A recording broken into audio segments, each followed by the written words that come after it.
Howdy, everyone. Welcome to this first of hopefully many Sunday streams. I'm doing this, for me, this is Sunday morning. So I'm hoping this time means that people in a lot of areas are awake. And especially because my other two streams are the same time, I wanted to sort of separate this one to sort of maximize again the people who can show up to at least one of the streams every week, because Sudoku is a very international community. And so I am very hopeful this will work well for people. So we'll see how it goes. But anyway, reminder that our stream schedule has changed slightly. Well, I guess more than slightly. Our stream schedule has changed, so you can see when things are coming up on the YouTube thing. So see, Romplaner says it's great timing for them. I feel like Romplaner is one of the setters who I've kept up like ridiculously late when I was doing their puzzles more than once. Let's see, Kenny says 11 p.m. for them. Trying to figure out, where are you if it's 11 p.m.? Australia? Yeah, okay. Yeah, I mean, it is theoretically, I suppose, impossible to find a time where no one should be sleeping. But Singapore, Kenny is, yeah, Kenny is in Singapore. Alrighty, so as always, we're going to start with the most voted on puzzle. And today that is a treat. This is Two Rights and a Wrong, or Two Rights and a Wrogn, by Sir Woezel. So just a reminder of how this works is that the people who support us either by being a YouTube member or a Patreon member at the windmill level or higher, they get to see the list of all the puzzles I'm considering. And they get to vote on which one they most want to see. And so today, that is this puzzle.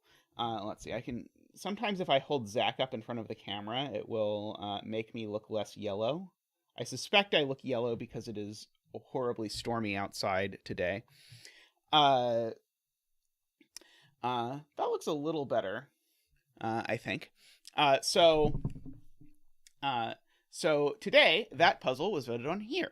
Again, if you want to be able to vote on what comes up next and peruse the many options of things that I want to do, then you can either click the join button, which will get you to be a YouTube member. That also gets you the emotes and the green name in chat, like Isabella is showing off the little windmill next to your name so everyone knows you're a supporter, as well as these cool Zach emotes. So things like that, so that you can use those in chat. But if you'd prefer Patreon for whatever reason, patreon.com/zetamath will get you there. Anyway, so this puzzle is modeled after a puzzle I made some time ago, which is, I think, probably the most popular puzzle, or the most famous puzzle I have made, which was called Two Truths and a Lie. And so Two Truths and a Lie and this puzzle share the idea that there are 3 of every clue type in the grid, and 2 of those clues are correct, and 1 of them is incorrect. But I'd be remiss if I didn't mention that Sir Woezel has a really integral part in my setting career. So first of all, I should say it was a Sir Woezel puzzle that I watched Simon do, called something Philomeno-esque or something. I'm trying to remember the exact title. I think Killer Philomeno-esque or something like that. It was a Sir Woezel puzzle that I was watching Simon do that I was just like, this is so awesome. I want to make something like this. And my first many puzzles that I made were just trying to sort of emulate the beautiful thing that Sir Woezel had done in that puzzle. So really, Sir Woezel is responsible for me getting into setting. But then also, once I started setting, Sir Woezel gave me a lot of feedback on my early puzzles, did a lot of testing for me, still often does testing for me. Thank you, Sir Woezel, for that. And was also the one who walked me through the process of posting stuff to LMD, which eventually led to me getting featured on Cracking the Cryptic and all these other good stuff. So basically, if you enjoy all manner of Zeta goodness, I think basically all manner of Zeta goodness sort of traces its history back to Sir Woezel. So I'm delighted to be doing a Sir Woezel puzzle today. Okay, so So I'm going to sort of go over the clue types as they become relevant. But I think the most important thing is that these outside clues that look like this, these are sandwich clues. Also, you might notice that these sandwich clues, one of them is a 0 and one of them is a 26. And 0 and 26 happen not to be equal. And so as a result, actually, what that means is that this 28 sandwich clue is correct. And so just in case you're not up on every Sudoku variant on Earth, let's start with sandwich. And sandwich is giving you purportedly the sum of the digits between the 1 and the 9 in the row or the column. So, and this is the logic that shows up a lot in Two Truths and a Lie puzzles, is that I know one of these two is wrong. And so because I know one of these two is wrong, this one has to be right. So the sum of the digits between the 1 and the 9 in this row is 28. Which means my outies sum to 7. That is, the numbers other than 1 and 9 sum to 35. So the numbers outside of that sum to 7.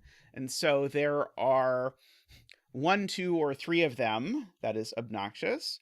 And so I guess that means all I get is that this digit is not a 1 or a 9. Because I could do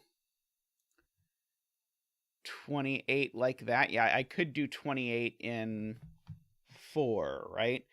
Now the question is, could I do 28 in 4 without breaking both renban lines? And annoyingly, I think I could. So let me just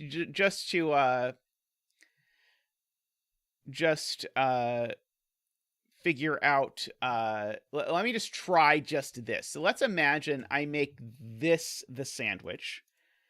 And so then let's think, how am I summing to 28? Well, I'm having to use every number except 1, 2, 4. Okay. This does not work.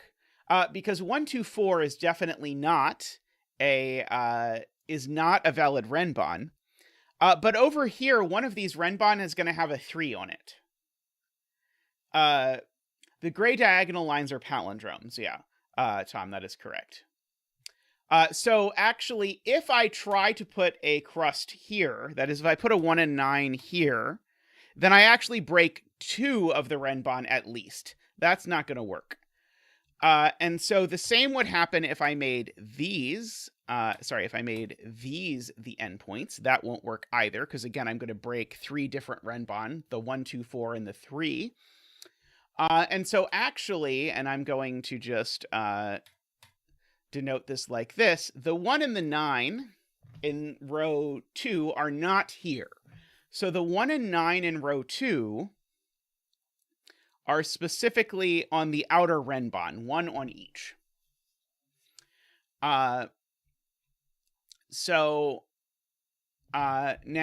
here's another interesting fact.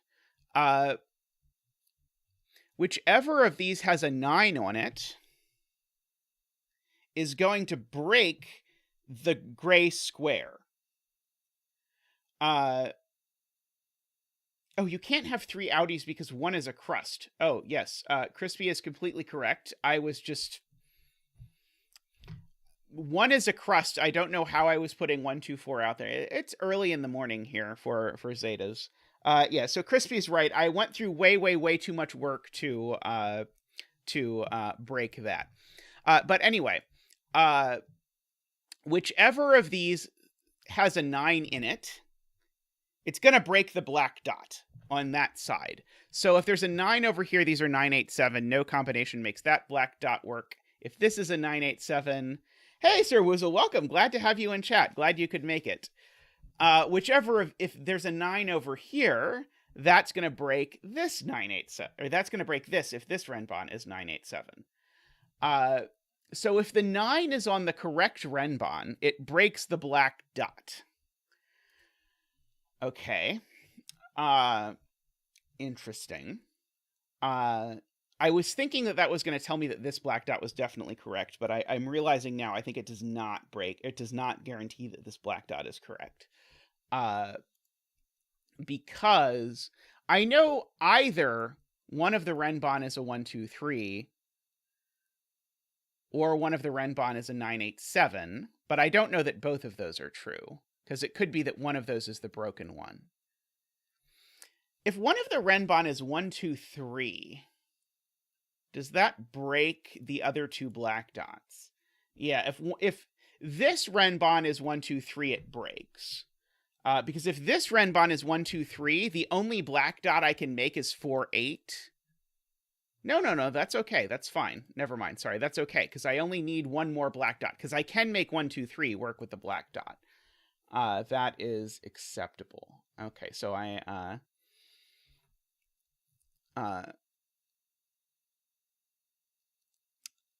have that problem. Okay, so SPQ has a genius observation, which is that my outies here sum to 7. There was a very unwise zeta deduction earlier that could not be 1, 2, 4. So the other option is that it's either in 2 or it's in 1. But SPQ has just demonstrated the outies can't be in 1. Because if the outies were in 1, that one outie would be a 7. And it would look either like this, with those being the crusts and that being the 7. Or it would look like this, with that being the 7 and this being a 1, 9. In both of those instances, as SPQ observes, we break 2 even squares. So that's not going to work, actually. I can't break 2 even squares. I can only break 1 even square. So there are definitively 2 outies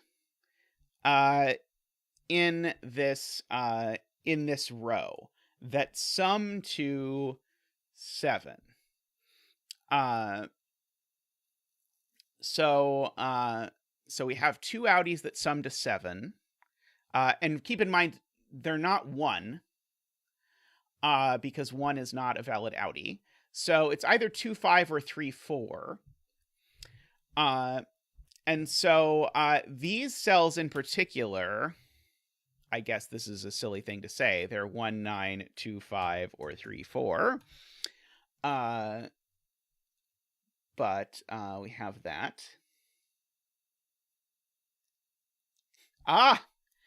Beautiful spot by Chameleon. The beautiful spot by Chameleon is that I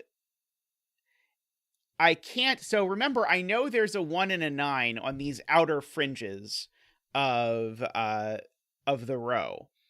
Well, it's not possible that both of these renban are correct. Because if both of these renban were correct, that would make one of them 1, 2, 3, and one of them 7, 8, 9.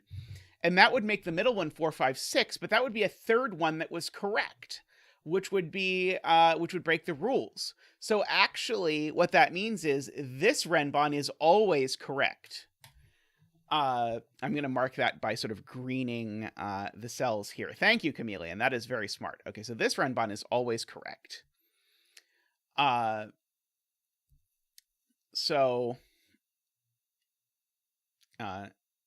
We need to get a betting tree in here. Let's see. I'll suggest this cell, but if you have a suggestion of a good bet cell, Sir Woezel, I will move the betting tree. Just a cell that will remain mysterious for most of the solve. Garion points out, actually, Chameleon's point can be extended. No renban can be 4, 5, 6, because if any renban was 4, 5, 6, it would automatically make the other two correct. That is very, very true. Okay, so no renban is 4, 5, 6.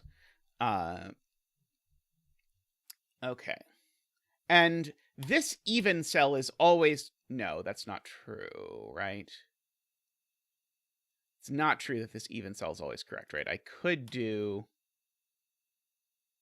No, I think this even cell is always correct, because I need 2 outies. So what are my ways to make 2 outies? This is... Making these the crust is one way to make 2 outies. That breaks one of those even squares. All my other ways are that and that, And spoiler, this one definitely is not going to work. And so this even square is always correct. This digit's actually even.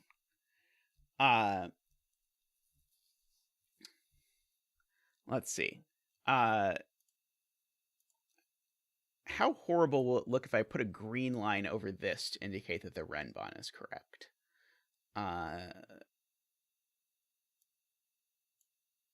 not sure. We'll think about it. I'm just going to green this for now. This even cell's always correct because no matter how I make the sandwich work, one of the end ones is going to break. And also, it's super relevant, I think, that this is never the sandwich. So this cell is never crust. If I want to indicate that, so this cell is never 1 or 9. Because if this cell was crust, we know there's 2 outies. This cell would also be crust. That would put 2 odds in even cells in row 2. That's not going to work.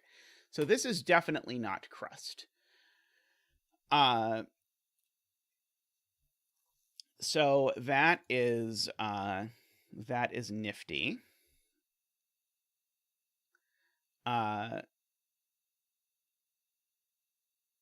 Okay, so yeah, so this is one of the digits that adds to 7.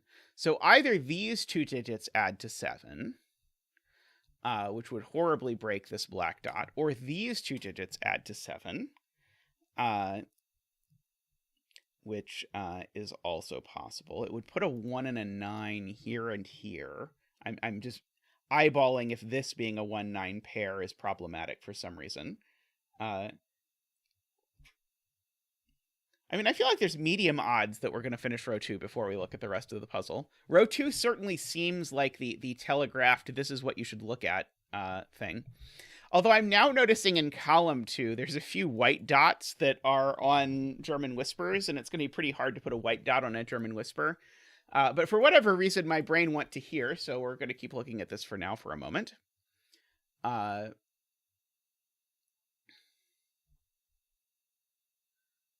Okay.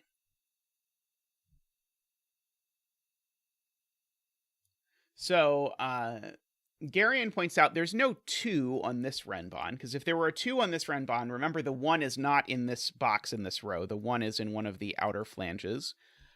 So this would be a 2, 3, 4, but if you take away 2, 3, and 4, you can't make any valid black dots, and I can't break 2 black dots in the row. So there's no 2 here. So there's no 1, no 2, so this renban is from 3, 4, 5, 6, 7, 8.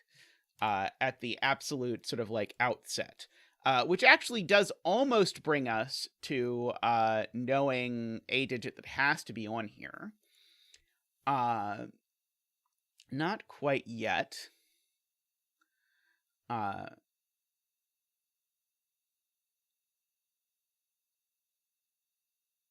see. SBQ says this is either crust or it's an odd outie.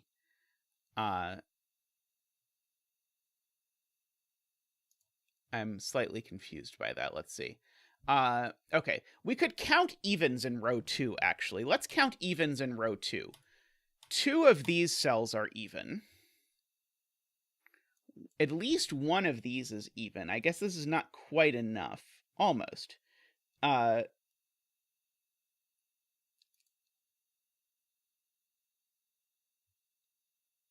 Right, this is not crust. I do know that. I was, and so I can gray it. I'm going to get rid of the gray coloring probably quite soon, but Isabella's correct. I know that this is really even. So this, I should fill in. Since I filled in that, I might as well fill in that this is 2, 4, 6, or 8. So we have that.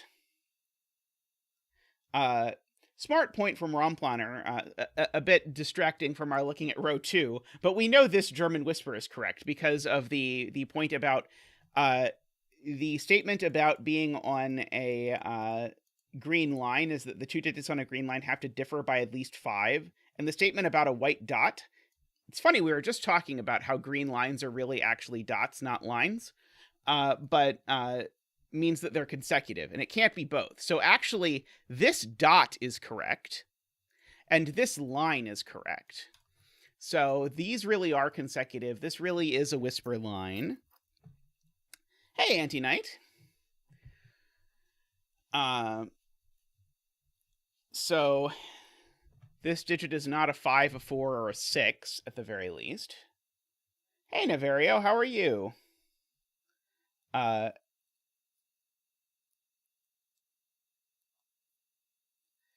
Let's see. So, hey, David, welcome. Anti-Knight.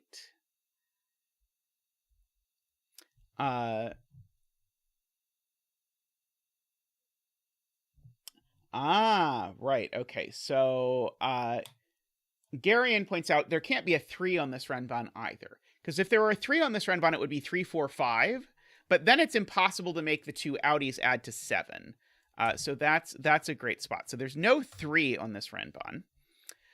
Which now is enough to tell me there's definitely a 6 on this renban, no matter how it works. So this even digit is not a 6.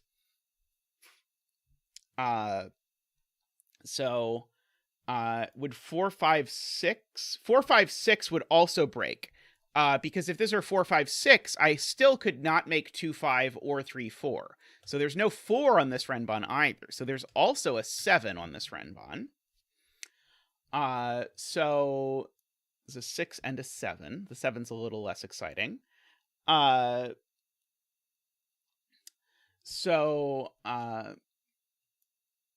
so is there any universe where I know whether it's 5, 6, 7 or 6, 7, 8? Does one of those immediately break? Okay, so here's one thing I know now. Because there's a 7 on this renban, the renban that's broken is the one with a 9 on it. So the renban with a 1 on it is true. So either this is 1, 2, 3, or this is 1, 2, 3. Those are the only options. Because I know one of these renban has a 1 on it, and one of them has a 9 on it, but the one that has a 9 on it can't possibly be 9, 8, 7. So one of these is 1, 2, 3. Then one of them is this, and then there's the other one.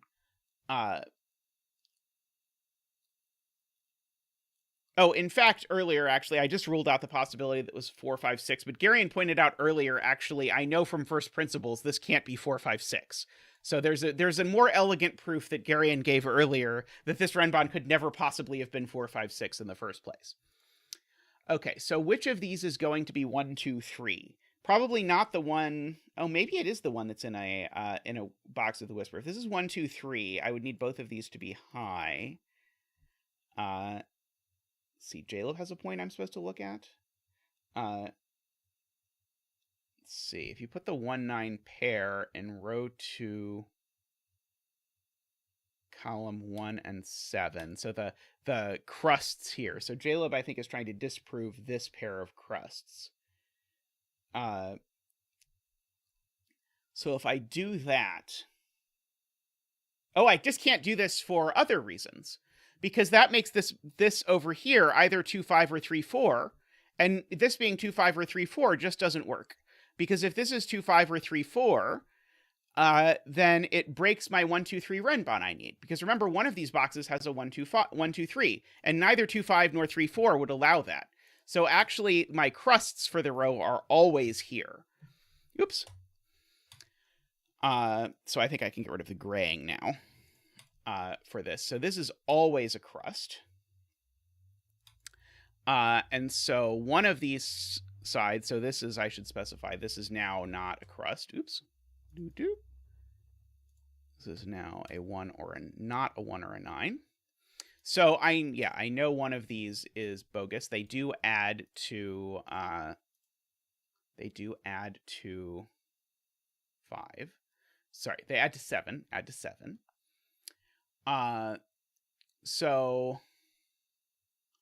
Right. And so one of these black dots, this is paper, scissors point. One of these black dots has a 9 on it. Whichever black dot has a 9 on it,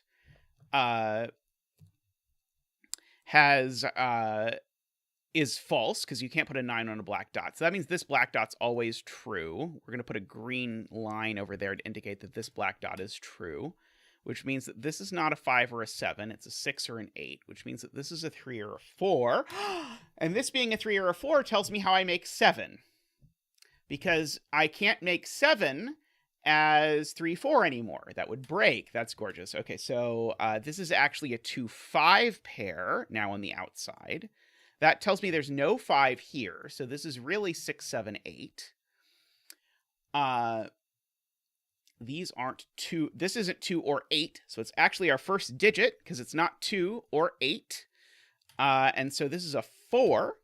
And so we get to do our little 4 dance. Ba-doop, ba-doop, ba-doop, ba-doop, ba-doop, ba-doop, ba-doop, ba-doop, ba-doop, ba-doop, ba-doop, ba-doop, boop, boop, boop, boop, ba-doop, ba-doop, ba-doop, ba-doop, boop, boop, ba-doop, boop, ba-doop, boop, boop, ba-doop, ba-doop, boop, boop, ba-doop, boop, boop, ba-doop, ba-doop, boo, boo, boop. Thank you, Zach. Thank you. That's going to let us fill in lots of stuff, because now this is a 3 and this is a 6. The 3 I know goes with a 1 and a 2. So that's a 5 and a 9. These aren't 6. Hey, meme, welcome. These are a 7, 8.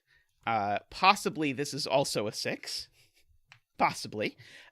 Who knows? This I know is correct. So these are from 1, 2, 3. Sorry, by this, I mean the whisper line I know is correct. So these are from 1, 2, 3. Let's see. This is an arrow, and I know one of the directions of the arrow is true. Actually, I know 2 of the directions of the arrow are true.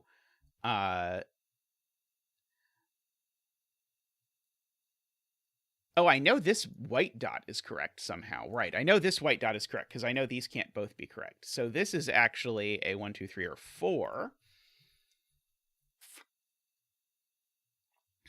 While I am at it. So this is low. So if this were correct, this would go high and then low.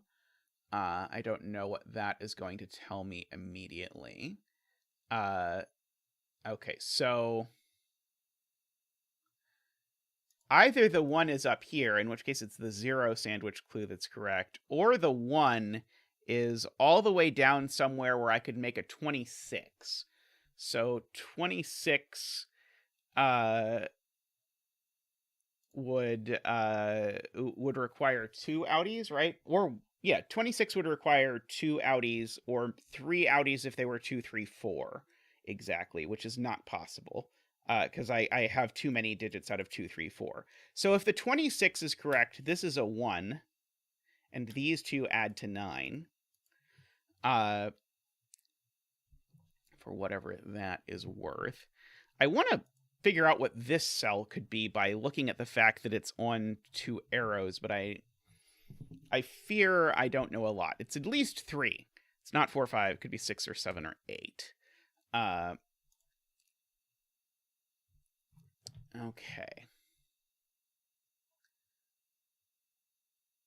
Okay, so here's an interesting observation. I already have 3 lows in this column. So if this whisper is correct, then this is the last low for the column, and so all of these are high.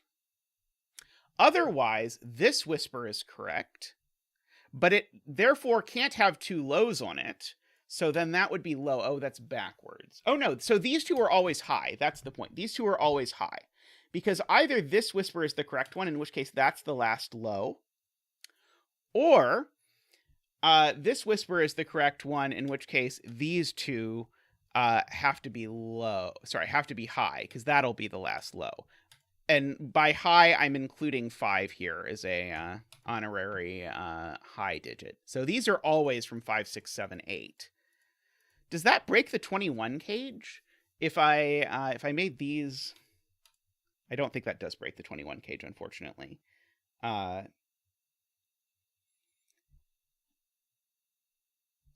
Because I would love to break this 21 cage, because it would put enormous pressure over here.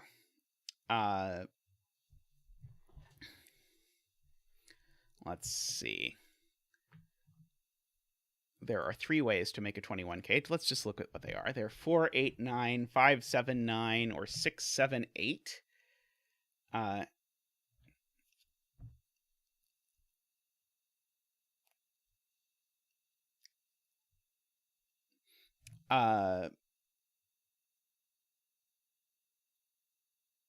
Yeah, I can't quite box out all of those yet. Well, I do know this 21 cage, if it's correct, doesn't have a 4 in it. So it would need to be 5, 7, 9, or 6, 7, 8. So actually, if this 21 cage is correct, it actually forces this to be a 5, 6, 7, 8, 9 quintuple. Garion makes a good point, which is that the 5 in this column and the 4 both have to be on the wrong whisper, because the 4 can't be next to a 9. So one of these has a 4 and a 5 on it. Either there's a 4 and a 5 here, or there's a 4 and a 5 here. Oh, right. This can't possibly be 6, 7, 8 anymore. That's a good point too, from SPQ. If this were 6, 7, 8, these would both be 5. So that's not possible either. So if this 21 cage is correct, it has to be exactly 5, 7, 9. Which is interesting. Okay, so we're getting close to knowing that this 21 cage is bogus, but we're not quite there.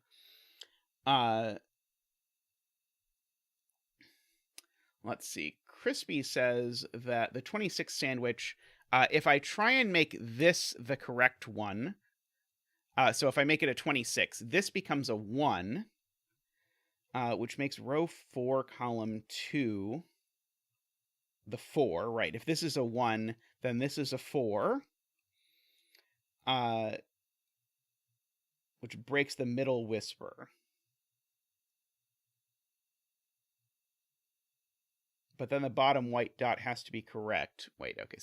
So if this is a 1, that's a 4. This can't be a 9, so this whisper is broken. So this whisper has to be correct. But this being a 1, but that would make this white dot wrong. So that would mean this white dot would have to be correct.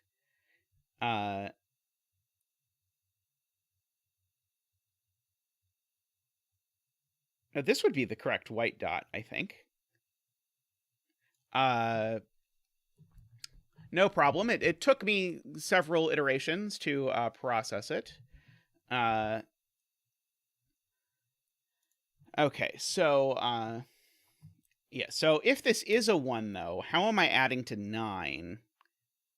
It's 3, 6, 2, 7.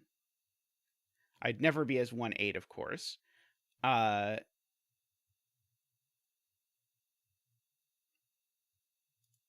Would have to be a 5, 6 white dot, because there would be this would be a 4 and this would be 5, 6. That is correct. I agree.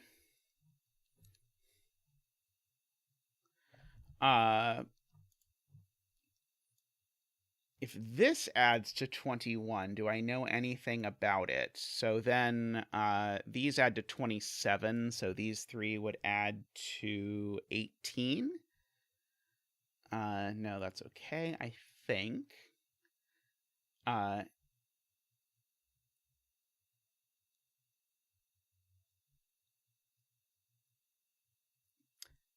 Okay, what am I? I really feel like this is where I'm supposed to be focusing, but maybe I should ask about if these 2 odd circles can both be correct. Because if these 2 odd circles are correct, this is a 1, 3. Which makes this a 2 or a 4.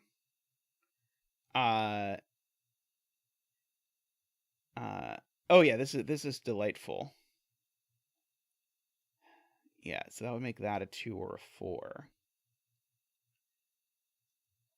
This would then have to be a 2, actually. Oh, not necessarily. Only if this is right. But I wouldn't necessarily know that this whisper was right if this is a 1, 3 pair with a 2 there. No, I would. If this is a 1, 3 pair with a 2 here, this whisper is definitely wrong. This whisper is right. This would have to be this would be broken.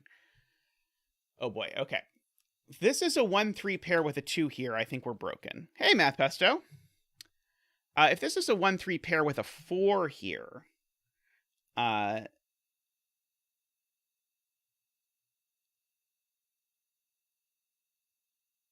then this is broken and this is right. And this is a 2. Okay, I can't figure this out. Let's see, Paper Scissors says the box 7 whisper can't be wrong. because 4 in row 8, column 2 would break the other whisper.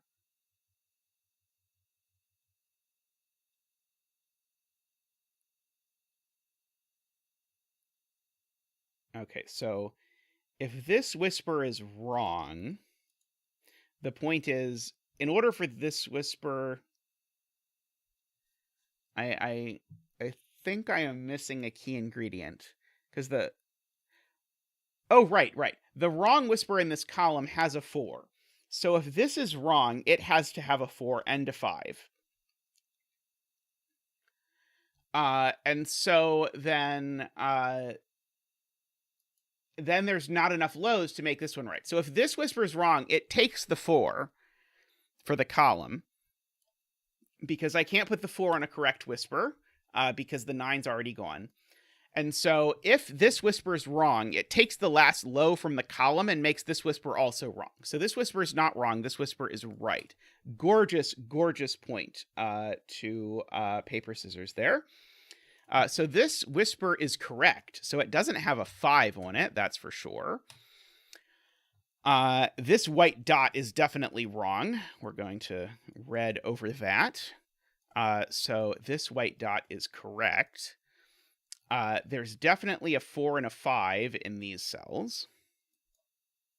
Oops, sorry, there's a 4 and a 5 in these cells. Have I now broken all of my ways of making the 21 cage? No, not yet. Almost.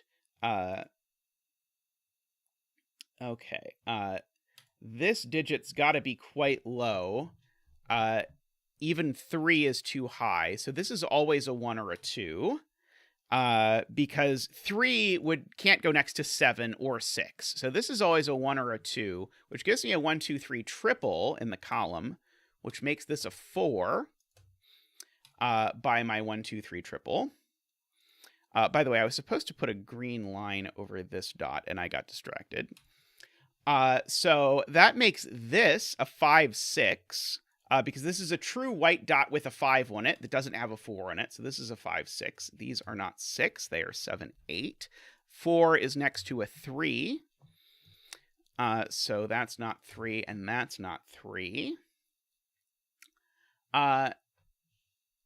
And so this cell is also a 5 or a 6, just so that we remember our... sorry, that's not true. I don't know that this palindrome is correct. Let's not be hasty. I do not have any idea if the palindrome is correct.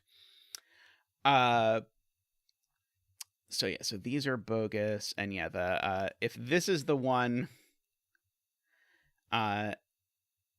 then we get good things here, I suppose.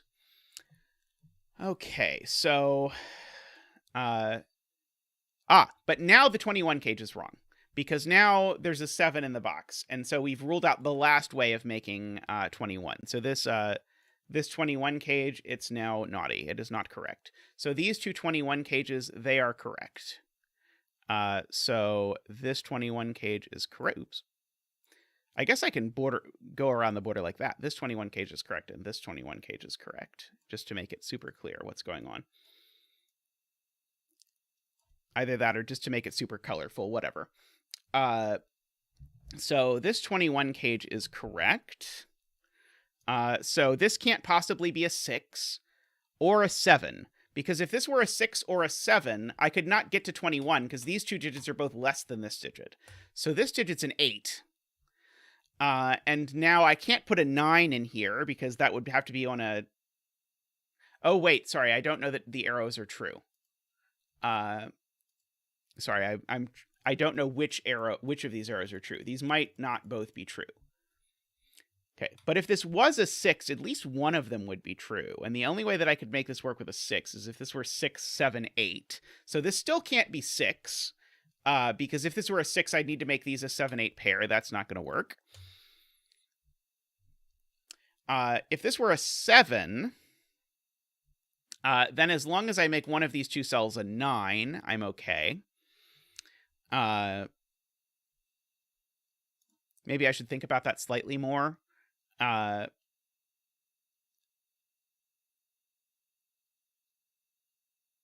let's see. So the 5, 7, 9 option, oh yeah, I could go 7, 6, 8 would be okay. I think that's a good point. Now it's worth noting that these 5 are all in the same row. Oh, right. There's a 6, 7, 8 gone in this box. That is a great point to Kenny there. So this is never 6, 7, 8. So this is either 5. So there's always a 9 in here, no matter how I arrange this. So one of these 2 digits is always a 9. And the fact that one of these 2 digits is a 9, that breaks that arrow. So one of these 2 is a 9, and that tells me that at least this arrow is always correct. So these 2 cells really add to 7 or 8. I don't know which yet. To be determined. Okay. What about this 21 clue? If this was the 9, this clue would have to be 6, 7, 8. So this can't be the 9. Because if this is the 9, the only 21 cage I could make is 6, 7, 8. By the way, if you're not familiar with your cage totals, this pops up at the top left corner of your screen where you may not be looking. But when I'm referring to stuff about 21 totals, that's what I'm pointing out. So this being the 9 would make this cage unable to add to 21, but it has to add to 21. So that's the 9.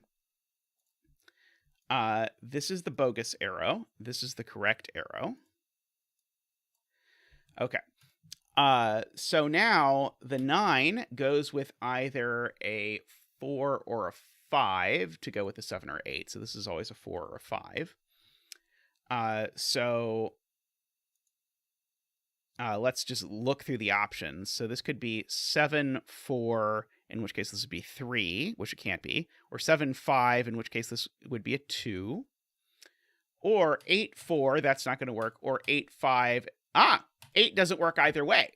8, 4, 4 doesn't work, and 8, 5, 3 doesn't work. So this is a 7, which now means that this is a 5, and this is a 2.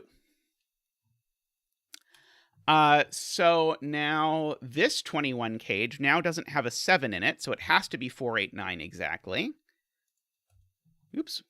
I wrote the wrong digits in, and I wrote the wrong digits into the wrong cells, which is a new level for me of doing things badly.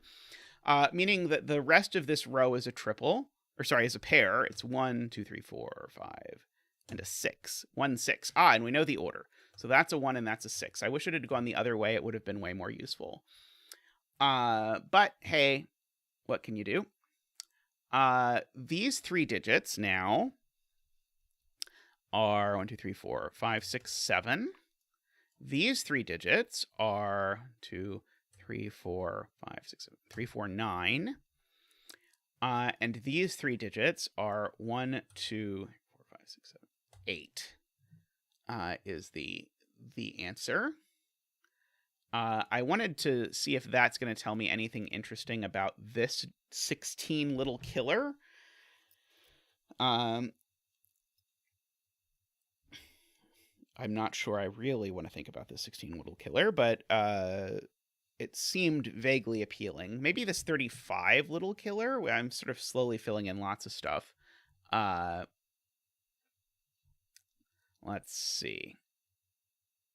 Oh, Eric says it really is wrong. Okay, so let's see. Let's look at 2 to 10th points. So these 2 sum to 7. So if the little killer is correct, I need these to sum to 9. So they certainly can't involve a 9. So it'd be 4, 5, or 3, 6, both of which break. Wow, that's amazing. Okay, so yeah, so oops. So this little killer is wrong, which means the other little killers are right. Oops. That one's right, and this one is right. This might win an award for most colorful solve, which for this channel is quite something. But yeah, so this can't possibly work because 5 and 6 are gone in this box. Very, very clever setting. Okay, so this needs to get to 35. Let's see, if I absolutely max out these, that would be 8, 13, 22, 28. So these always need to add to at least 7. I guess that's not that restrictive. Hey, LSF. Hope you're doing well. Let's see. Okay, I should probably occasionally look at the palindromes. So it looks to me like this palindrome could still work. This palindrome would put a 6 here. It would put a 3, 4, 9 here. That looks okay. What about this palindrome? It would put a 5, 6 here. So if this palindrome is right, it would have to put a 6 there. I can't quite figure out the thing. Oh, poor Martin got stuck there because they did the math wrong the first time. It's really hard if you misdo the math when you check something the first time. It's really hard to realize you have to go back to it and check it again. I think that is something where I'm immensely helped by having chat, because chat often catches it when I do this. Okay, so Crispy got a very different answer when he did this, so let me try this again. So 14, 22, 28. So I just need these to add to at least 7. I don't see what Crispy is doing. I'm again getting just a completely different answer. I just need these two to add to at least 7 is what I'm getting, unless there's something really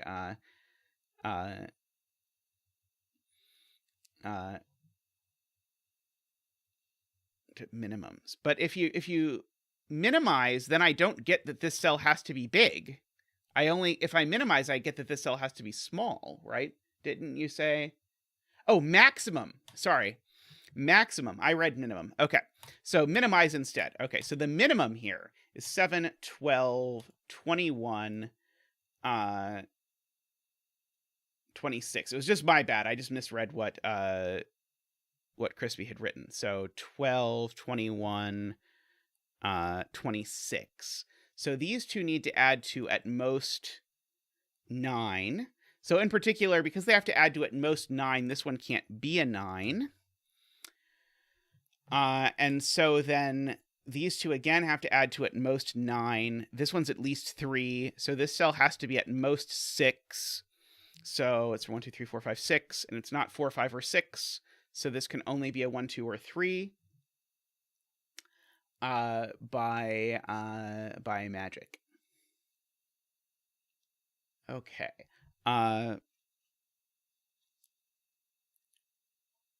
This one doesn't tell me anything. I really don't want to think about this one. Let's see. And the sum is at least 7. Okay, yeah. So when we did the maximums, we did 8, 5 is 13, 9 is 22, and 6 is 28. So I always need these to add to at least 7. And that's not going to work if this is 1 or 2. So this is always a 3. In fact, actually, in order for it to be at least a 7, that has to be a 3 and a 4. That's the only way it works. Okay, and so now, in order to get this to work, these add to 14, 18, 21. I need these two cells to add to 14. That only works if there's 6 and 8. 7, 5. Very good, very good. So what is left in this box is 1, 2, 3, 4, 5, 6, 7, 8. This one's not 7.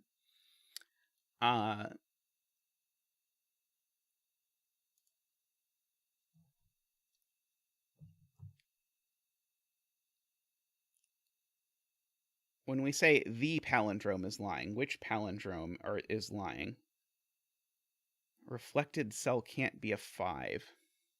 This palindrome, wow, though I've checked these so many times, this palindrome is the one that's lying, because this 5 would reflect here, and a 5 reflecting here, that would be very bad. So this palindrome is wrong, and these two palindromes are correct, except I drew that one badly.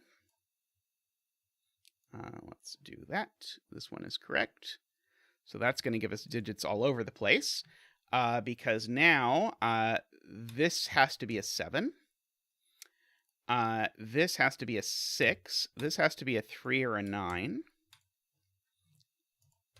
I'm told this is not a 6. That one's wrong. This one does, and this has to be a 2. I reflected a 7 across an arrow. Please hold. This is not the palindrome. This is the palindrome. So the palindrome gives me that this is a 2, actually.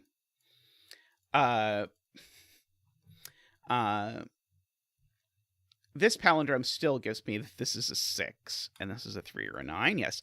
Don't reflect 7s across your arrows. Only reflect 7s across your palindromes.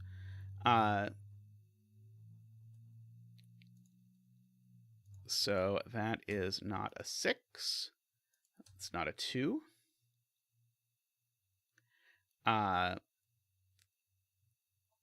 So that gives me a 1-8 pair in the column, which tells me what these digits are. So these digits in this 21 cage are 3, 5, 6, which means these digits are, oh, I don't know. Right, I don't know yet, but I can verify that 3, 5, and 6 do not add to 21. So we have not broken the rules as far as that goes yet. Okay.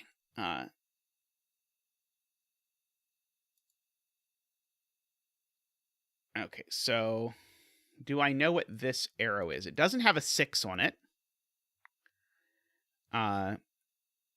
So it looks to me like it's either 2, 5 like this, which I'll investigate in a second, or it's 3, 4 like that. Let's see. People are saying no 2. I'm trying to figure out why there's no 2 here. But the fact that this is a very middling digit is putting a lot of pressure on these two between lines, because one of these two between lines has to be right. So, obvious point, if this is a 3, this between line is definitely wrong, because there aren't enough digits. Let's see. Okay, so if this was a 4, and this was a 9, so go 5, 7, 8 would work. Yeah, I don't think I can quite force it, but it's very close. Okay.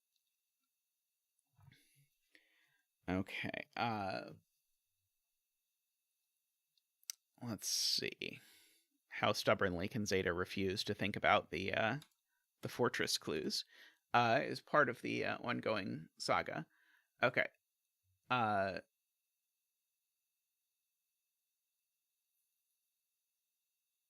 Yeah, if this is a 5, then this is always then this side is always broken. If this is a 5, if this is a 5, what about this column? We could not do 6, 7, 8 because there's an 8 gone. And if this is a 5, we could not do 4, 3, 2, 1 either. Actually, if this is a 5, it always breaks both of these. So this can't be a 5, it has to be a 4. So the point about this being a 3, 4 was correct. Because if this is a 5, I need either to go 4, 3, 2, 1 or 6, 7, 8, 9. Those are the only ways I can fill it in. But neither of those work because I have a 2 and an 8 in the column. So this is always a 4. Which means this is always a 3. Which means that's a 9 and a 3. Which gives me a 2 and a 3 and a 4 in the column.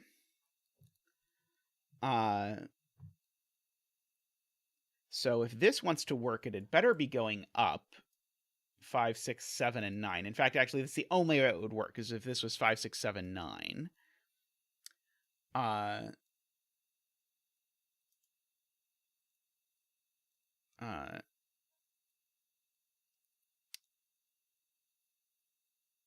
Palindrome.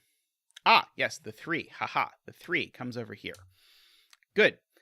If I pay attention to the palindrome, then I get that. Everyone in chat was saying palindrome it, and I assumed it was a joke about me palindroming the arrow earlier and encouraging me to do that.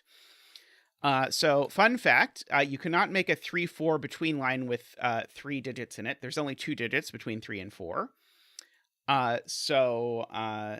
Therefore, these between lines are both correct. Oops. Okay, so this between line can't go down. If I tried to put a 1 here even, that's too many. So this has to go up. So these digits have to be from 5, 6, 7. So they can't include an 8. So these are a 5, 6, 7 triple, and this is a 9. That's the only way that this is going to work. That one is not a 5. Welcome, Piatic. Yeah. Nice to see you again. So these are between 3 and 9. So they're from 4, 5, 6, 7, 8. This one's not a 5 or a 6, I am told. This one can be anything. This one's not a 4 or a 6, I am told. Okay. If this fortress clue is correct, it's just not. Because it needs to be less than 3, but this cell sees a 1 and a 2, so this fortress clue is wrong. So this fortress is wrong. So these two fortresses are right. So this cell needs to be less than all surrounding cells. So this can't be a 7, because 7 is not less than 5 or 6. So this can't be a 7. It could be a 6, I think. Oh, I do know one of these two is the 5 for the column, because this is a cell I should actually fill in. This is a 1 for the column. The column needs a 1. That's not a 1. But the 5 in the column is here, so this is never a 5. So we've got that.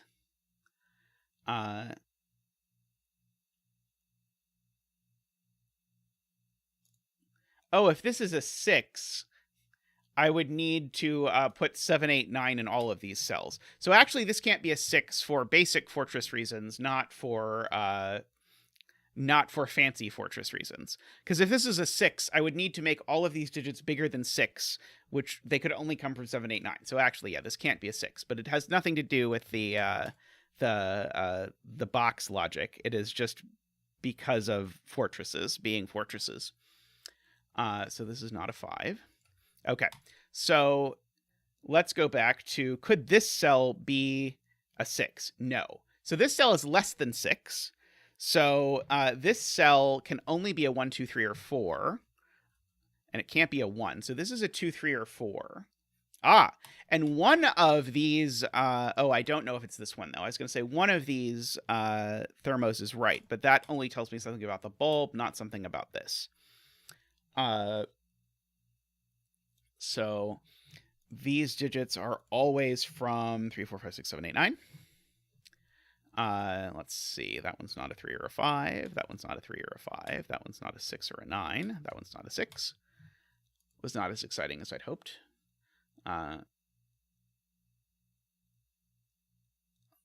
Let's see.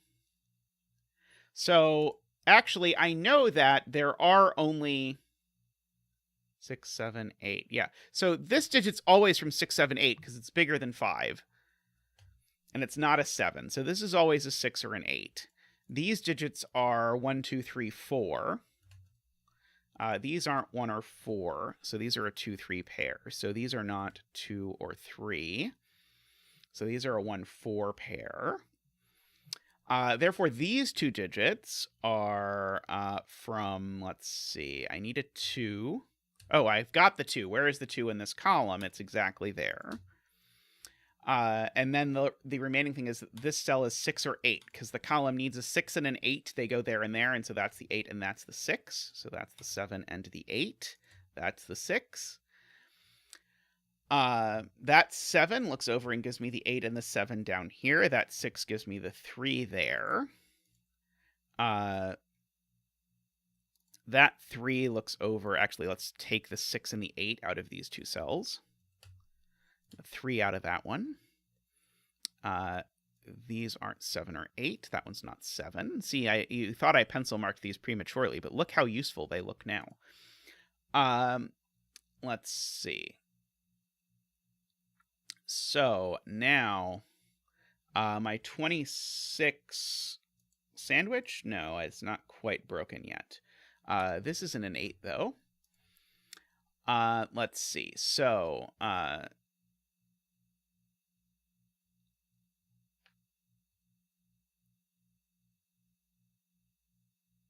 let's see. Yeah, so if the bulb of this is not 1, then it's at least 4. Do we know the bulb is not 1 somehow? 2 is a hidden single in column 8. 2 in column 8, correct. 2 in column 8 only goes not there. 2 in column 8 only goes here, as per Kenny. Oh, right. If this is a 1, they would all be correct. It could never be a 1. Right. If this is a 1, of course 1 is less than everything. That's gorgeous. I feel silly for not seeing that. So this is bigger than 1. It is at least 4. And so because this digit is at least 4, it's 4, 5, 6. It can't be higher than 7. These digits can't be 4. This one can't be 3 either. So we've got that. That finally gives me the sandwich. So that 2 comes back over here and gives me the 1 and the 2. Over like that. These digits are 2, 3, 4, 5, 6, 7, 8, 9. It's not a 9. That one's not a 2. So we've got that. Admiral claims there's a 5-6 pair in row 9, but I do not see the 5-6 pair. Do I need to fill in this cell for it or something? I will dig it up at a later date. Let's see. Do people not see that this is an 8? This is an 8, not a 6. I think people are reading this 8 as a 6. Either that or I'm missing something very big. One of those is true. I would believe either. Okay. Yeah, this cell cannot be a 6. Let's see. I'm not going to complain that not going to claim that there aren't some notational ambiguities, shall we say, about this. Okay, so 3 in box 9 only goes here, points out chameleon. That's true. So that makes that a 2 and a 3. Makes that a none 2.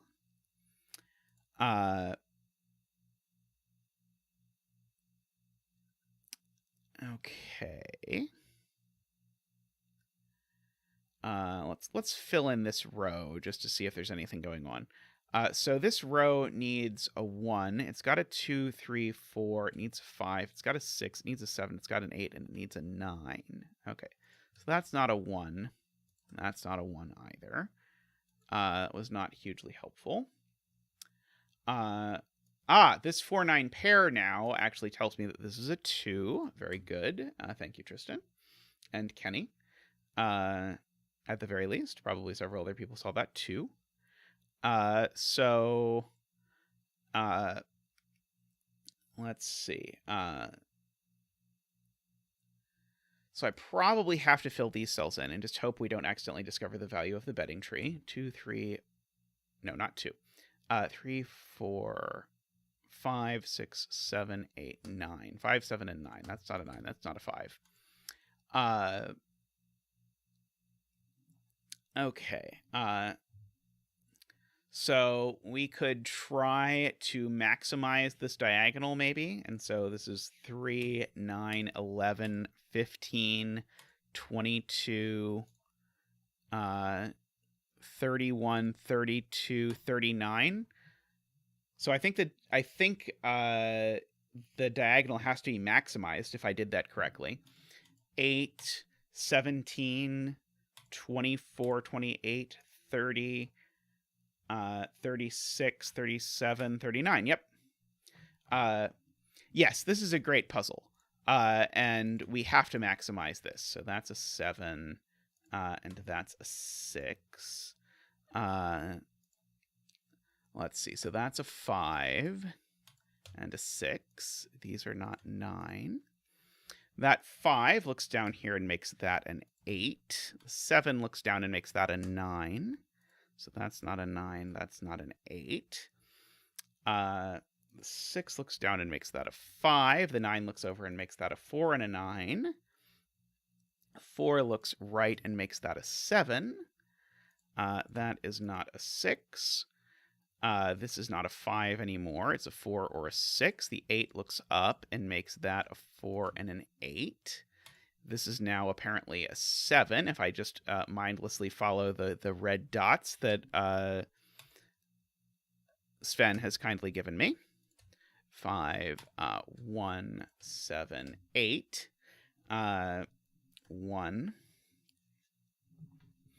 I'm still undecided on the helper mode. Let's see. I mean, I'm delighted to be clear that it's an option. I'm just undecided as to whether it removes too much of the fun Sudokuing for me. Let's see. This is going to be not a 3. I did it wrong. 4, 5. You can see, Jay, that you've walked in on a very straightforward puzzle with a very traditional coloring scheme. 1, 2, 3, 4 needs to go in one of these two cells. 5, 6, 7, as does 8. Well, 8 goes in that one, so 4 goes in that one, so that's a 6. Hey, Acid Helm, welcome. This digit is the 1 for the column, which makes that a 4 and a 1 and a 5. This digit, 3, is a 4. That 1 looks up, giving us an 8 and a 1. And we did choose a good bet cell because it's the very last cell we get to figure out, which is a 5, 6, 7, 8, 9. It's a 9. I know someone bet 8. Did anyone bet 9? That was a delightful puzzle. I really enjoyed that. And I have to say, the addition of the colored pen tool has really made this whole 2 truths and a lie thing a lot easier to notate in a way that is sort of a little bit less mind warping. I know the sort of the original 2 truths and a lie would just end up being just a colored mess. But being able to put a line, a green or red line over one of these dots is very good. I probably should have chosen colors other than green and red. I don't know. I know the green and red colors are different enough hues that a lot of people can tell the green and red background colors. But the green and the red lines, I don't know. If using the green and the red colored pen tool thing makes it harder for you to distinguish stuff, let me know. I always try to pick good combinations of colors. But I know that is difficult, and I know that it's different for everyone. So if you ever are having trouble distinguishing colors I'm using, just say something in chat. I will happily try to change to use different ones. Great puzzle. Alrighty, I'm going to take a quick break, and then when we come back, we're going to do the KNT puzzle that has been number 1 going into every stream for the past 2 weeks until an hour before, where the voting has changed to a different puzzle. So I am going to do Opus something something something. It should be a fun adventure. Sleep well, Kenny. I'll see you around soon. I'll be right back.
Alrighty, everyone. Next up, we have Opus Vermiculatum, something like that. This is a puzzle which is sort of 4 linked 6x6s, which I am a fan of the idea of putting linked 6x6s together. But the rules are too many to fit here, so we're gonna have to look over to the LMD page when we want to look at the rules. So I will pull this up, and I think it looks better in Penpa if I show it to you this way. Yeah, it looks better in Penpa. Here are the rules. And so, first of all, I should emphasize, I'm going to read the rules of 4 different puzzle types, but we don't know which grid is which puzzle. So it's going to say the rules of grid 1, the rules of grid 2, and so on. But we're not going to know, which is which. Oh, is this too small? I don't think I can fix it on the fly. Maybe I can zoom in like that. Oh, that looks better. Okay, that's a little bit better. Okay. So one of them is a killer cave. So so all of these, I should specify, these are all shading pencil puzzles. So we're going to have to shade some cells and unshade others in order to sort of fill in the grid. A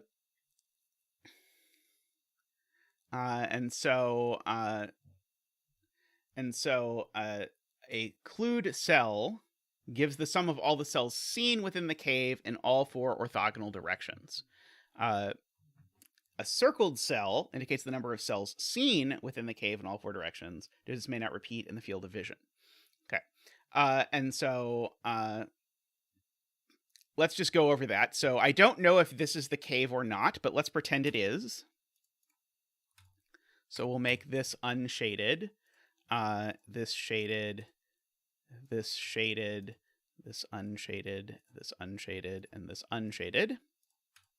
So in a cave puzzle, you have to shade some cells and unshade others. The shaded cells all have to connect to the wall, and the unshaded cells all have to connect to each other.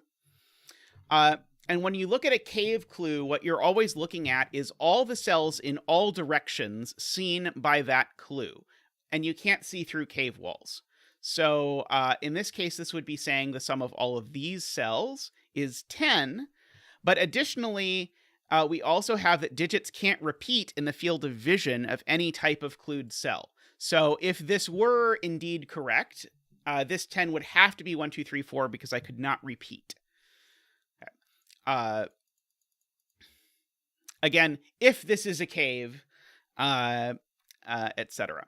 And the circles, if this is a cave, just tell you the number of cells seen within their field of vision.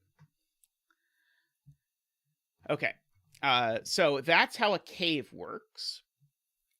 A yin-yang puzzle has some shaded and unshaded cells, and the shaded cells are all connected, and the unshaded cells are all connected, and no 2x2 is one color. I think those are all the rules of a yin-yang puzzle for a regular yin-yang. And then a cell with a number in its top left corner indicates the sum of the shaded cells in either its row or its column. And a cell with a circle indicates the number of shaded cells in the 3x3 area centered at that cell. Okay, so circles in a yin-yang puzzle count the shaded cells in the 3x3 around it. So if this one would count the number of shaded cells in that region. And the killer clue would give the sum of the shaded cells either in the row or in the column.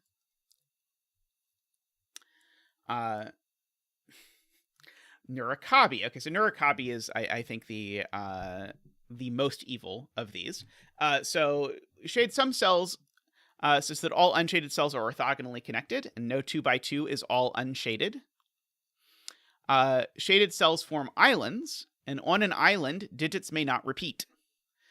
A cell with a number in its top left corner indicates the sum of the cells on that island. Okay, a cell with a circle indicates the number of cells on that island. Okay, note this is the opposite of standard neurocopy. Okay, I was thinking that this felt entirely backwards. The 3x3 was not centered on the circle. What? A cell with a circle in it indicates the number of shaded cells in the 3x3 area centered at that cell. I'm not sure what Garion is pointing out. Okay.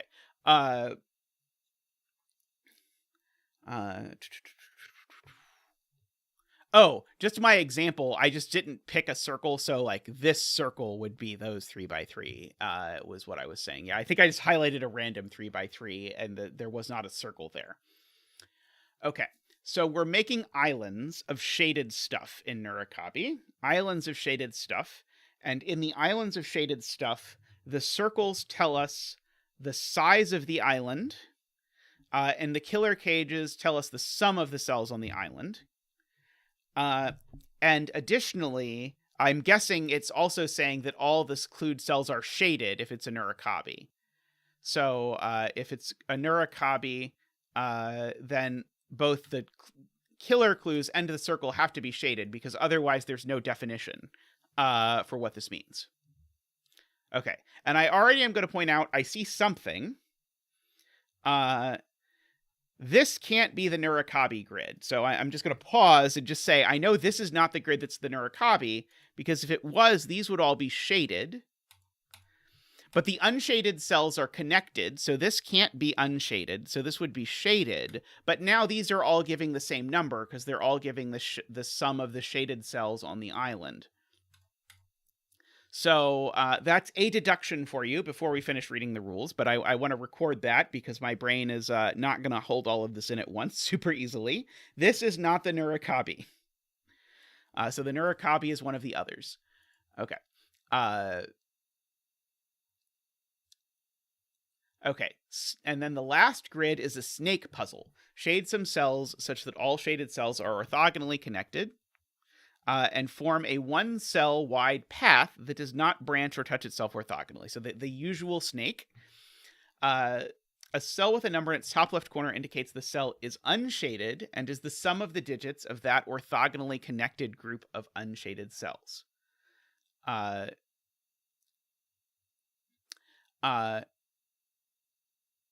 I'm noticing here it says that the cell with a number in the top left corner indicates that cell is unshaded, but it did not say that here. But it's implied here that that a clued cell is shaded, because otherwise it doesn't mean anything. Okay, I think that sentence, I think just for parallelism, that sentence should have also been here, except shaded instead of unshaded. Sorry. It's a orthogonally connected group of unshaded cells. And note this shape can touch it, or sorry, the snake can touch itself diagonally. And the cell with a number indicates that the cell is unshaded and is the sum of the orthogonally connected group of unshaded cells. That orthogonally, okay, so it's summing the unshaded cells. Oh, sorry you're not feeling well, Isabella. I hope you feel better soon. Okay, Acid Helm agrees with my reading of what this says. Okay, digits may repeat within these groups, and a cell with a circle in it indicates the number of snake cells in the 3x3 area centered at its cell. Okay, but here's the part that made me super excited to solve this puzzle when I sort of skimmed the rules of this. When I asked the KNT experts which KNT puzzles I should throw in the bucket. Because KNT, by the way, I should say, KNT sets excellent puzzles. KNT, however, is incredibly prolific and tends to set only puzzles that would take humans 2 hours or more. So as a practical matter, as much as I would love to do a bunch of KNT puzzles, I have to be very selective about which ones I do. So I tend to consult people who solve all of them. Also, usually I do that by LMD ratings, but you can't choose which KNT puzzles to do by LMD ratings, because KNT only ever publishes puzzles that get rated 100% on LMD. So one needs to go sort of above and beyond to decide which KNT puzzles to do. Okay. So cells on either side of a border between grids have the same shading. So that's the cool thing. So if this cell is shaded, that cell is automatically shaded as well. If this cell is shaded, that cell is automatically shaded as well. Yeah, that's just telling us what that means. Okay.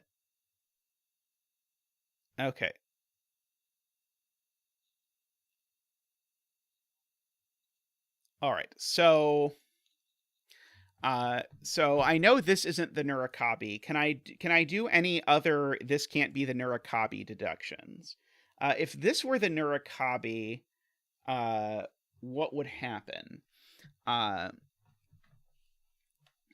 If this were the Nurikabe, all of these would be shaded. Those would be shaded. These would be shaded. These would be shaded.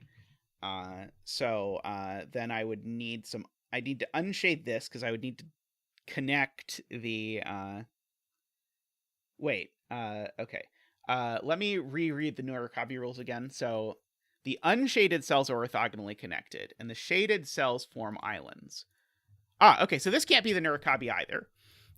Because here's what would happen. These would be shaded by the rules. This would be shaded by the rules. This could not grow in any direction. Because if it grew in any direction, it would join a circle on a friend. So one of these would join. Oh no, that one could grow. Damn it. So I was thinking that what was going to happen was that these were both going to have to be 1. But I think actually what happens is these both have to be 1. I don't think we quite get there. It's close, though. It's very close. Let's see. Okay. I'm just going to fill it all in and check this. Oh,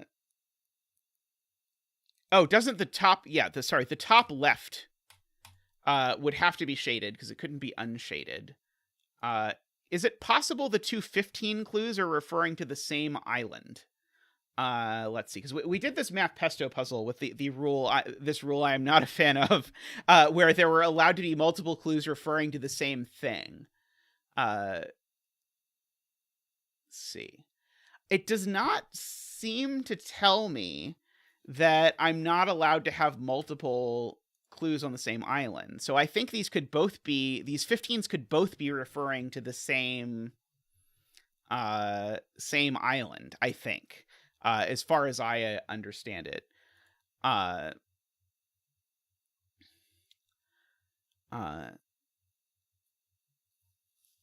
This would have to contain a 2, and this would have to contain a 3, and this would be a whole island just because that's a 5. But I don't see it. I feel like if this were if I was intended to see this, I think I would know that this couldn't be shaded. But when I was sort of visualizing this in my head, I was seeing a lot more. I just want to play around with this a little more. This is 100% bifurcating. But I'm just mentally playing around with this in my head, imagining that this is the Nurikabe and seeing what's forced. Because I'm just trying to sort of one at a time get a sense of what on earth the rules say. Okay.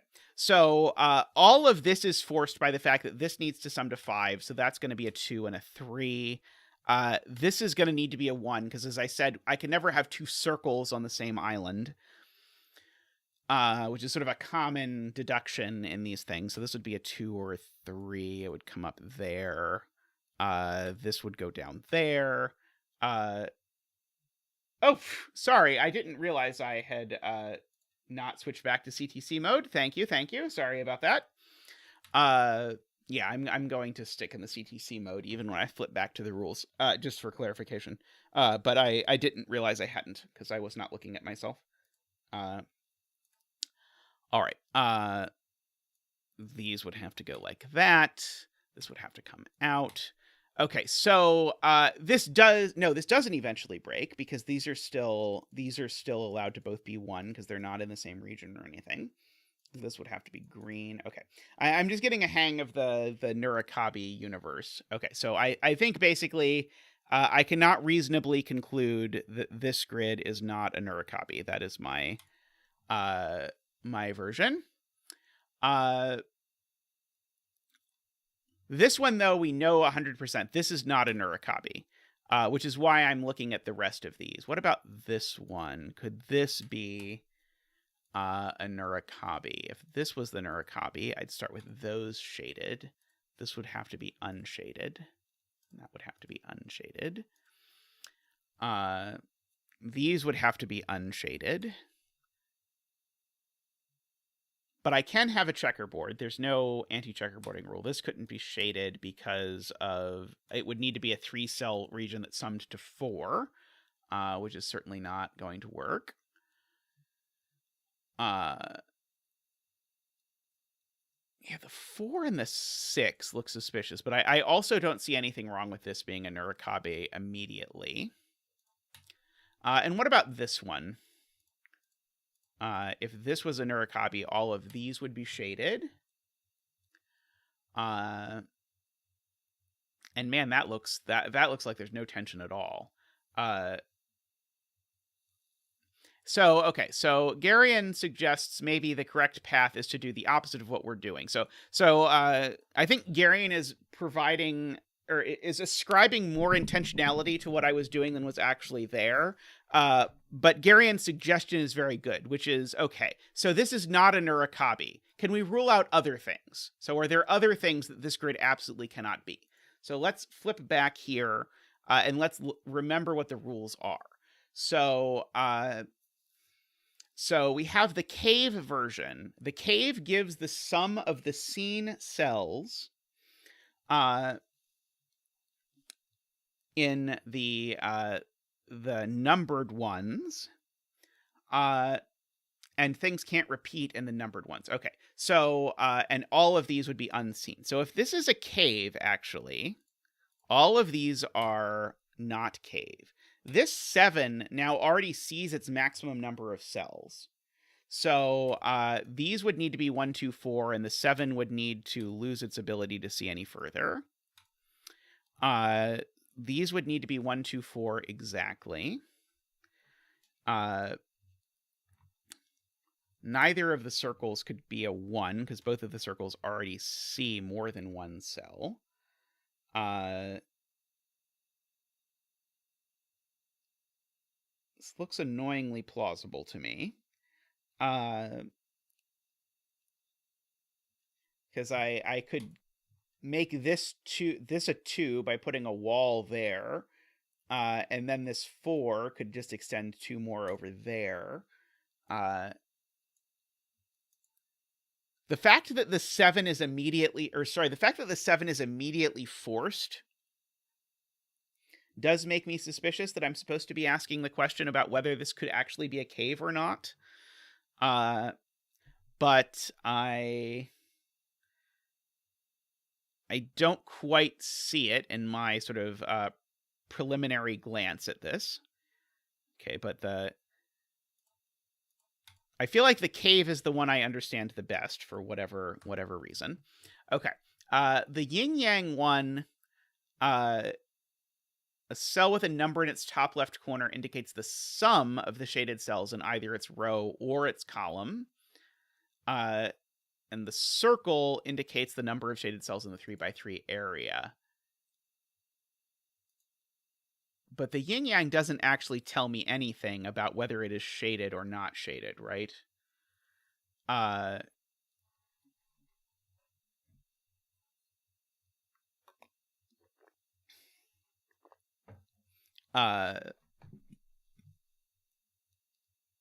Is the sum of the cells in either its row or its column. Right. Okay. So I think because the yin-yang clue doesn't tell me anything about shading, I think I'm going to have a really hard time ruling out the possibility that this is a yin-yang. Especially since there's only 2 number clues within the thing.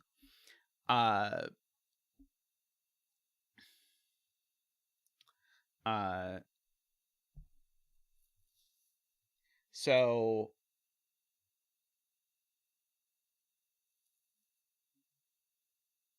yeah, I don't think I can even conceptualize how to think about this being a yin-yang puzzle. Okay, and then the last one we've got is the snake. And on the snake, all of the circles are unshaded. So let's see if we can rule out this being a snake. So every clued cell is unshaded in a snake, correct? May touch itself diagonally. Keep in mind that unlike Simon's snakes, this snake can touch itself diagonally. Oh, no, the circles don't have to be unshaded in a snake. Only the numbers have to be unshaded in a snake. The circles just indicate the amount of snake that is in the area. Okay, is it this one that can't be... these would be unshaded and they'd each see 15 cells? That seems plausible to me. Yeah, I do not see this yet. I don't see anything about because the snake one is only counting cells in an area. So again, it doesn't tell you anything about the shading of the circles. Okay. Heaven forbid that what I have to do is find a commonality between all of these rules. Because that's going to take a while of absorbing these to figure out. Okay.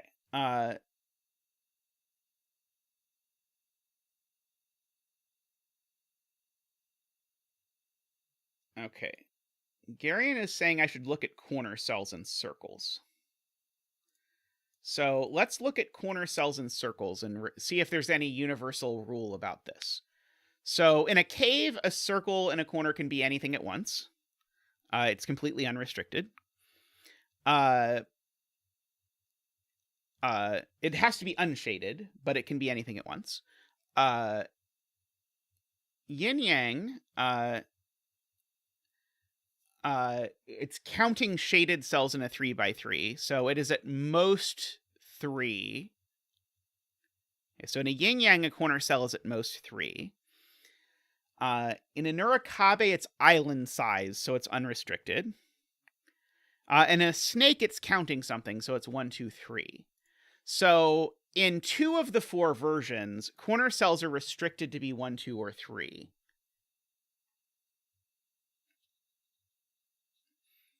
Neverio is posting a helpful summary that in a cave, both clue types are unshaded. In a Nurikabe, both clue types are shaded. Sorry, in a cave, they're both unshaded. In a Nurikabe, they're both shaded.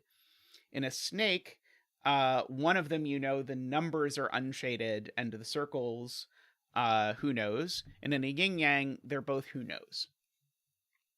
So we do have corner cells in 3 of the grids.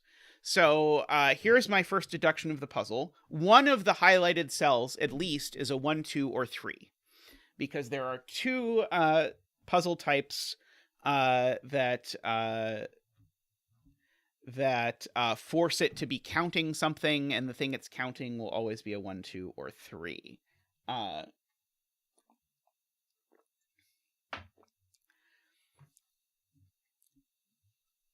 Now, let's see.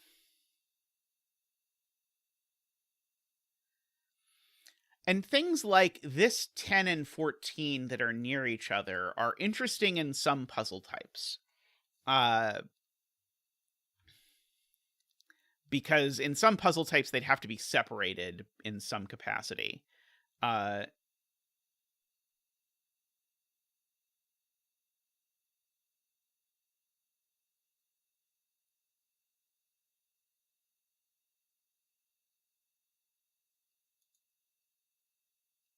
That's a good point. Okay, so all 4 of these cells are the same shading. That's at least true. So these are all either shaded or unshaded because of the bordering rule. And so that the fact that there's circles in 3 of them is interesting. So, okay, so I think we have to ask ourselves, is there a problem if all of these are unshaded, and is there a problem if all of these are shaded? And so here's probably where Navario's hint is going to be helpful. So let's just imagine the world where all of these are unshaded. In this world, any of these can be a cave, because cave has unshaded circles. This would have to be the Nurikabe, because circles are shaded in the Nurikabe. So in the world where all of these are unshaded, this has to be the Nurikabe. Oh, and it can't be. Right.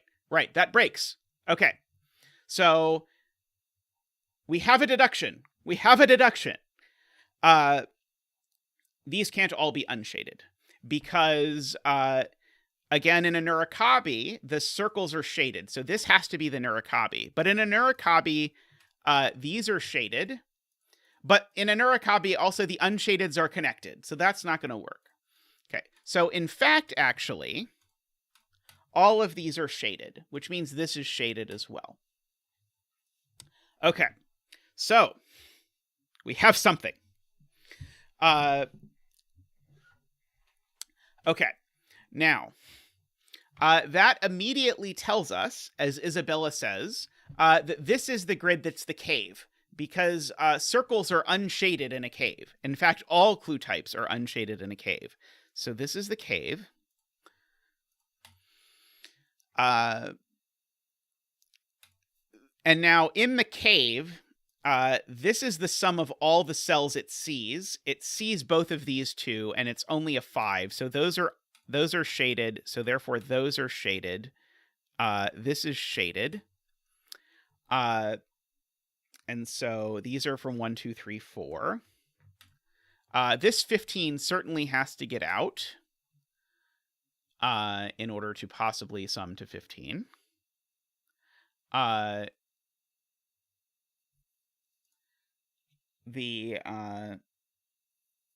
right, I can also extend the unshading. Good point. These are unshaded.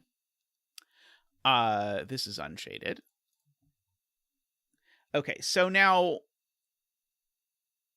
one or both of these 15s has to extend, because if they both didn't extend... Oh, wait, no, 15 is always at least 3. I can't in a 6x6. Right. In a 6x6, I can't make 2-digit sum to 15. So this 15 only sees down, so it's got to go at least that far. And then it can't go further, because if I made this cell green, this 15 would see 6 cells, and that's too many. So that's the end. This 15 sees these 4 cells. So this cell sees at least those 4 cells. So this is a 4, 5, or 6. This 15 I know grows, but I don't know if it grows that way or that way necessarily. Oh, this green off the bottom doesn't do anything immediately. Oh, well, I know this isn't a 1, so this isn't a 4.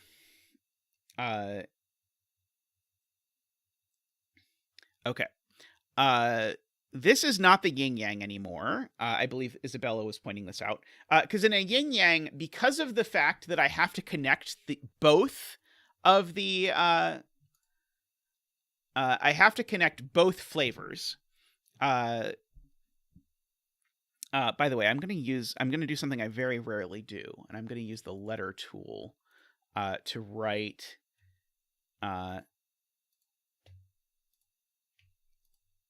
oops. Cave down there. Don't get too used to it. But yes, in a yin-yang, the border is all the uncolored and all the colored are connected around the border. That's not true here, so this can't be the yin-yang anymore. So the yin-yang is one of these two. If I knew this was unshaded, I would know this couldn't be the snake, because it would have 3 ends, but I think this probably is the snake, and these are the beginning and end of it, but, oh, I should turn conflict checker off. I'm surprised the link doesn't pre-turn conflict checker off.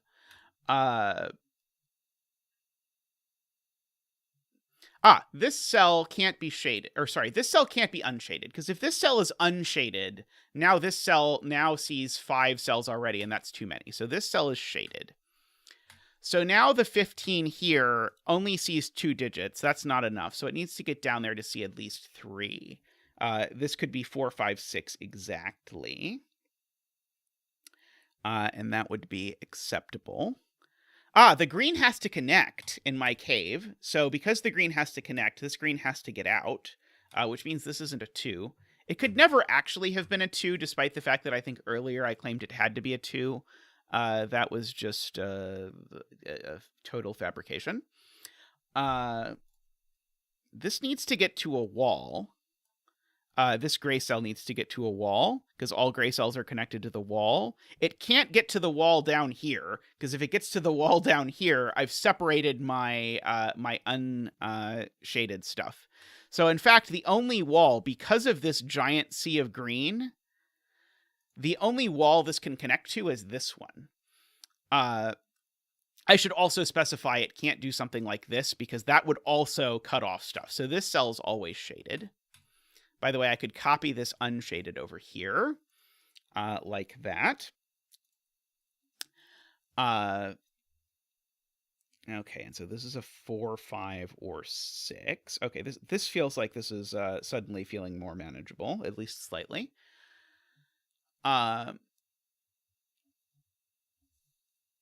Let's see. Okay, so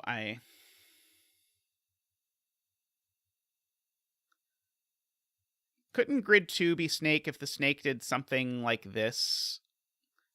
Something like that. I feel like this one is the snake. Oh, right, this cell would need to be in the middle of the snake. Right, this cell can't be, okay, this can't be snake, because I was thinking, I was waiting for this cell to turn green to conclude this couldn't be the snake. But actually, this cell's enough. This would have to be the head and tail of the snake, which would mean this would be the middle of the snake, which would mean the snake would have to come through like this. I'll go ahead and snake it. Oh, by the way, we should put a bedding tree somewhere. I'm going to put the bedding tree here, but if Nevario wants to suggest a better bedding tree place, that's possible. But now the snake would have to turn this way, and the snake definitely can't touch itself orthogonally, I'm like 80% sure. Yes, can't touch itself orthogonally. Right, okay, so Garion is completely right. This is never, ever, ever going to be snake. So this is not snake. This is not snake. So this is not snake or yin-yang. Okay, so if this grid is not snake or yin-yang, and it's not cave, it is Nurikabe. So we've actually ruled out, we have sudoku'd what this grid is.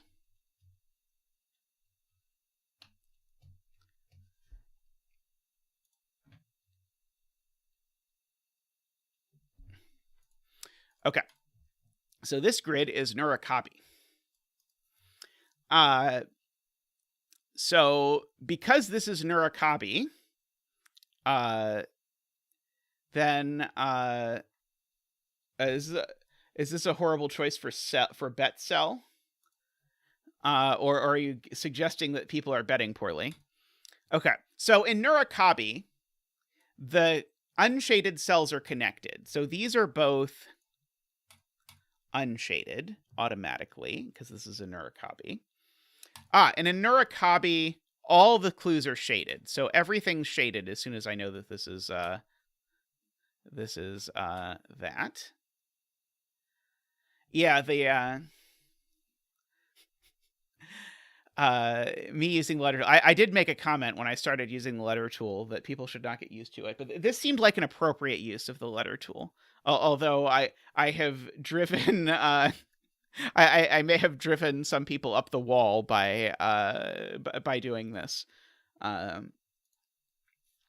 Okay, the 4 can't connect down here because the 4 is the sum of everything on this island. And so actually all of those immediately turn green. If I made either of these shaded, it would say the sum of the digits on the island is both 4 and 19, which is certainly not possible. And if I connected the 4 down here, it would give the 4 3 different cells, and I cannot sum to 4 in that many cells. That is too few. This has to be shaded, because if it were unshaded, it would disconnect. So that's shaded over there. This island needs to sum to 6, so this island needs to be done. This island is 1, 2, 3. Hey, Pause, how are you? I hope you're doing well. I am having a silly day. As you might expect. Okay, so this digit is a 1. So that's our digit. That's our digit, because it's the size of the island. We can bring out Zach. Zach thought he might get in a long nap with this puzzle, but Zach gets to come out and do his famous 1 dance. Woohoo! Ha-ha! Wee-hee! Whoa! Ha-ha! Da-da-da! Wee! Wee! Wee! It's quite impressive how high Zach can jump with his little legs, but he does very well at that. He practices. Thank you, Zach. Thank you very much. Very appreciated. And it's going to get us another 1 over there. And it's now going to mean that this digit is at least 4. And because this digit is at least 4, because of this 1, 2, 3 triple, this island has to grow a lot. In fact, it has to grow so much that it joins the 19. And once it joins the 19, we actually know it can't be a 6, because if it were size 6, the island would sum to 21. So this is a 5. This island is done. These digits are 1, 2, 3. No, not 2. 1, 3, 4, 6. In order to get to 19, I need to include every digit except 2, because it has 2 outies. I'm 99% sure it said that digits can't repeat on islands. If it did say that if digits can repeat on islands, please let me know, and then I can begin crying now. And that gave me a bunch of shaded over here, which is sure going to make it look like this is going to be the yin-yang puzzle, but who knows? As of yet, I am focusing on other life problems. This isn't a 5, and that's not a 5. One of these is a 5.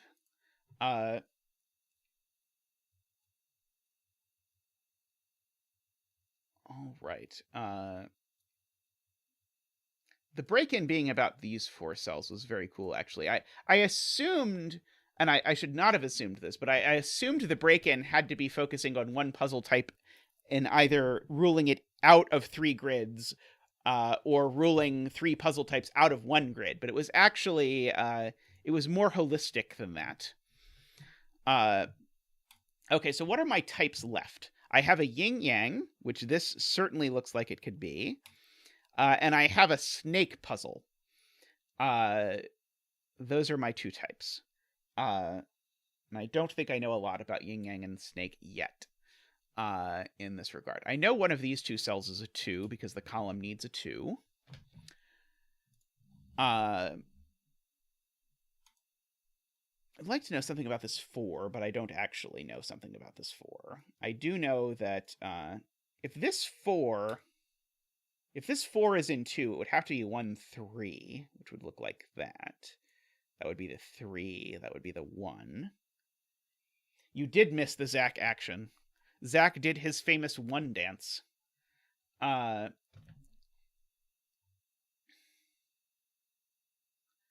Okay, Isabella has a point, which is that if row 6, column 5 of this grid 1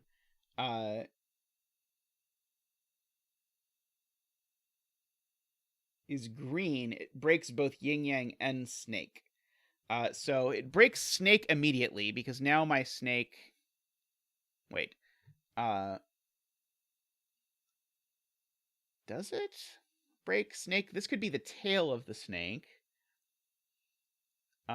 Grid 3. Grid 3.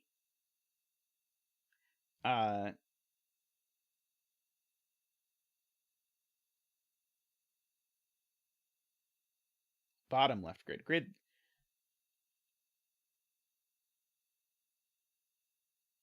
Okay, so if this was unshaded, then my unshaded would come around like this. Row 1, column 5. Someone was talking about row 6, column 5. No, Isabella was talking about row 6, column 5 in grid 1.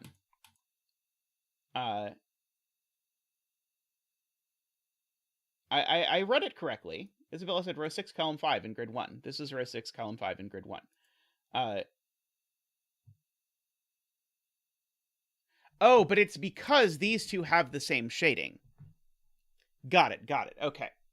So if this is unshaded, it unshades this.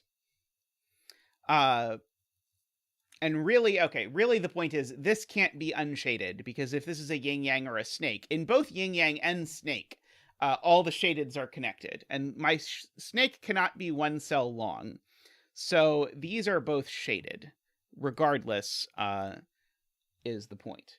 And so now, regardless of whether it's yin-yang or snake, this is always unshaded, because I can't have a 2x2 of shaded in either of those puzzle types. The black the circles count shaded cells in both yin-yang and snake, right? They count shaded cells in a 3x3. So this is either 2 or 3 in both cases, I think. Either way. And this is 3 in both cases. It's the one I should have looked at, because they both count shaded cells in the surrounding 3x3, right? Let me just double check that that's correct. Cell with a circle indicates the number of snake cells in the 3x3 area centered at that cell, whatever. Cell with a circle indicates the number of shaded cells in the centered at that cell. Yes, okay. So yes, so this is always a 3 regardless of the puzzle type.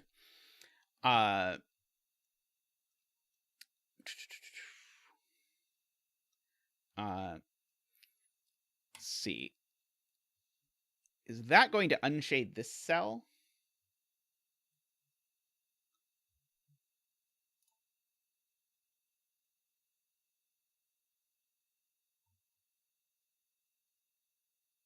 Oh, interesting. Jay has a good point, which is that one of these cells has to be shaded. So one of these cells is shaded. I don't know which one, but because of this 15 clue, if none of these were shaded, it would make this sum to 21.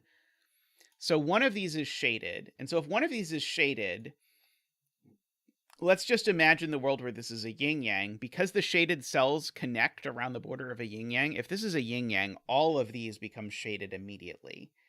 And I would like to say that is bad for some reason. I think it breaks the 7 clue, right? No, it does not break the 7 clue. I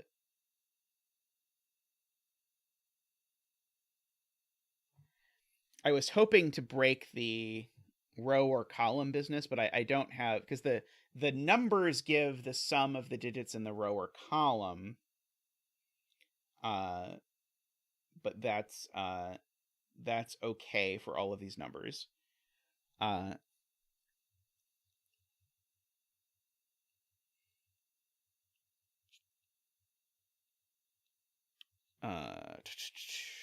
So I think the answer is it means very interesting things, but I don't think we quite know yet.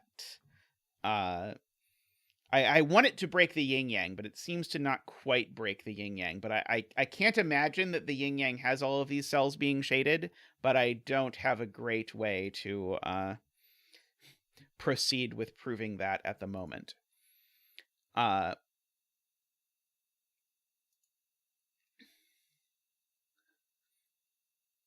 I know that this is a 3, 4, 5, or 6 if I want to be really excessive about my good living.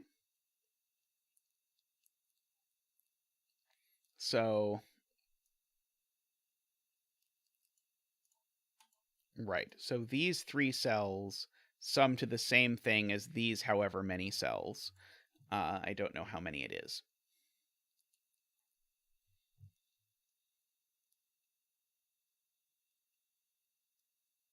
Let's see.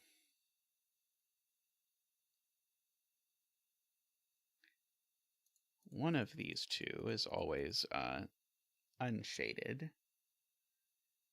I don't have any opportunities to talk about checkerboards yet, but both cave and yin yang can't have checkerboards.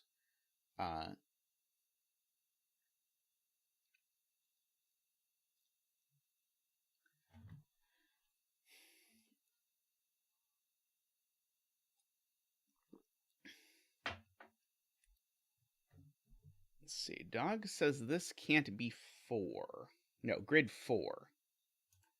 Can't be 4.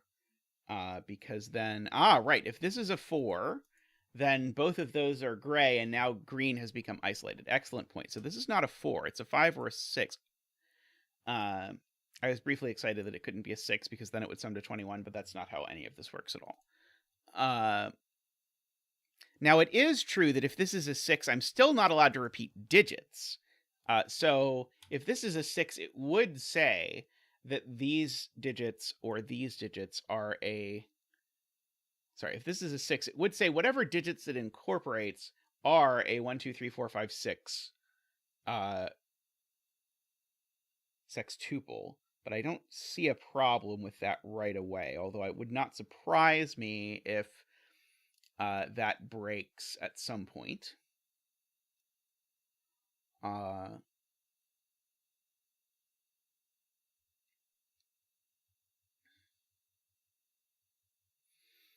This cell's always green in the Nura copy. Because if this came down, I would need this island to sum to 4. It would need to be 1, 3, and it can't be, so this is always green. It's talking about the world's tiniest deductions, but there you go. Sadly, it doesn't wrap around to there. So this is a 3 or a 4, if I wanted to fill in, if I want to be pedantic.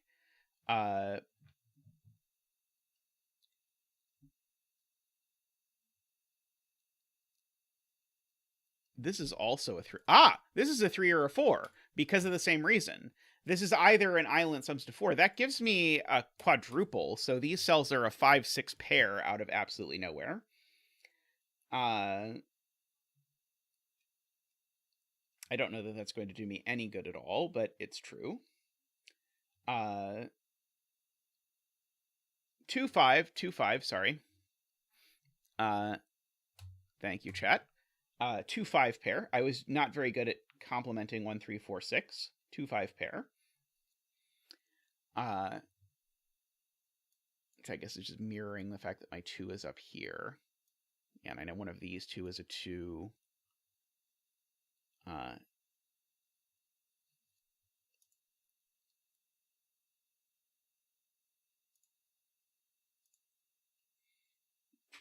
These 2 4s are both so interesting, but I don't know what to do with them.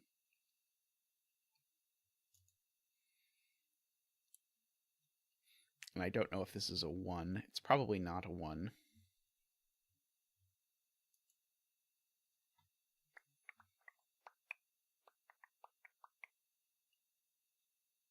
Let's see, I probably have to say something about these other 2 puzzles at some point in my life.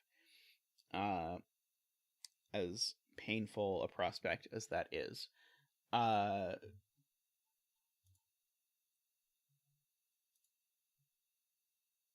Yeah, this could be a 6, actually, in a yin-yang or a snake. It could be a 6 if it looked like that.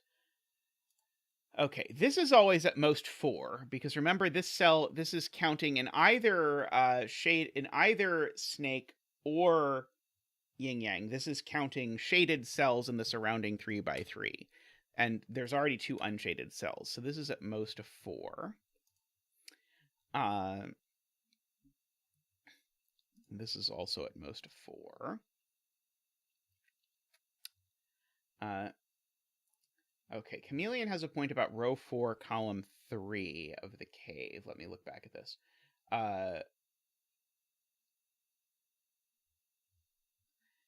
Right. If this is shaded...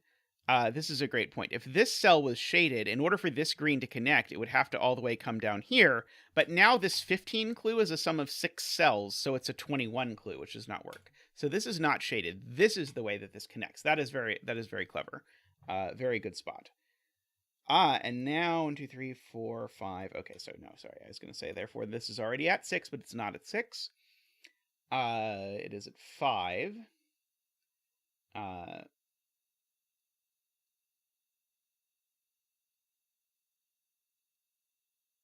Let's see.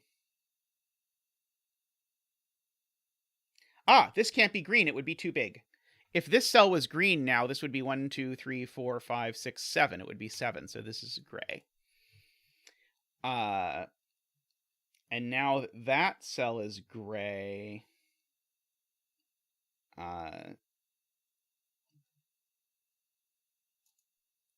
This cell needs to be green, right? Because we know that this green doesn't connect through this side. This green connects through here, so this is definitely green. Let's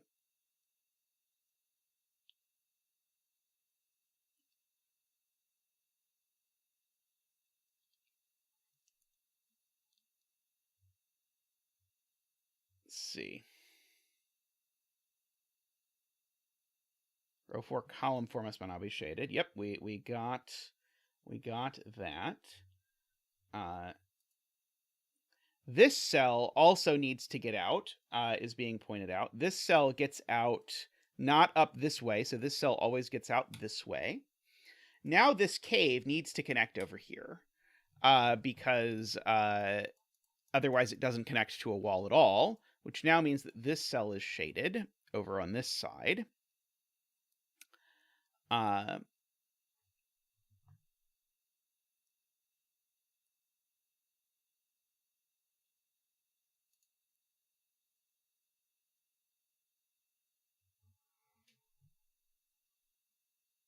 Let's see. Row 2, column 6.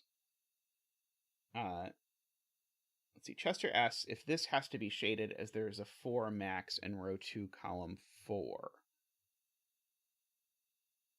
This would see, if this were unshaded, this would be a 4. So this is a 4 if this is unshaded, and it's a 3 if it's shaded. It's a count of the number of cells it sees in its row and column.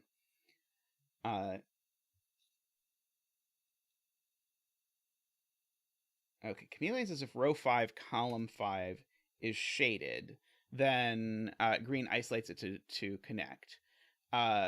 This is the no checkerboard thing, but Chameleon has very nicely elaborated on why the no checkerboard thing is true.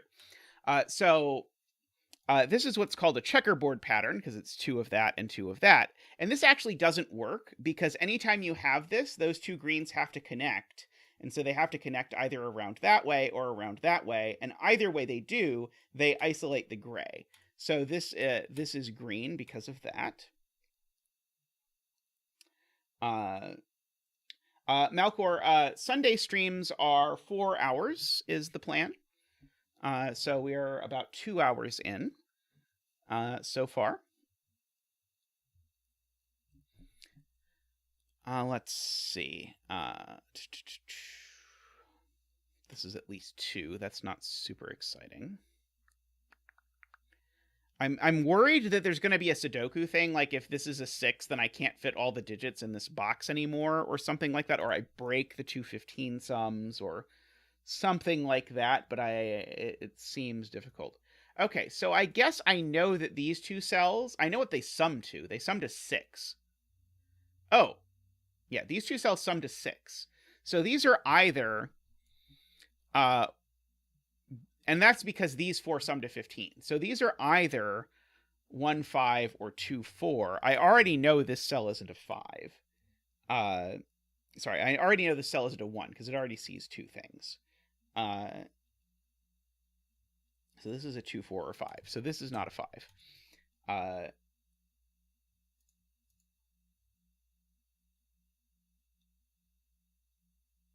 Okay. This digit's at least a 3 I can fill in.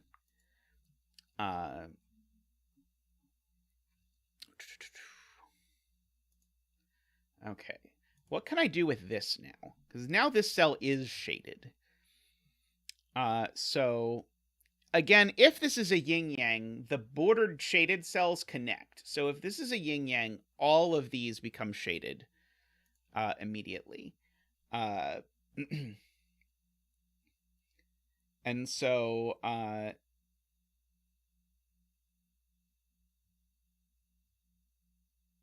so I would count my shaded cells here, and I would see that there are 3 or maybe 4 if I sneak one over there. I would be saying that the sum of these 2 cells is 7. This would be a 3 for sure. This would be a 2 or a 3 based on whether that cell is shaded or not. It just doesn't quite seem to break as far as I'm able to determine.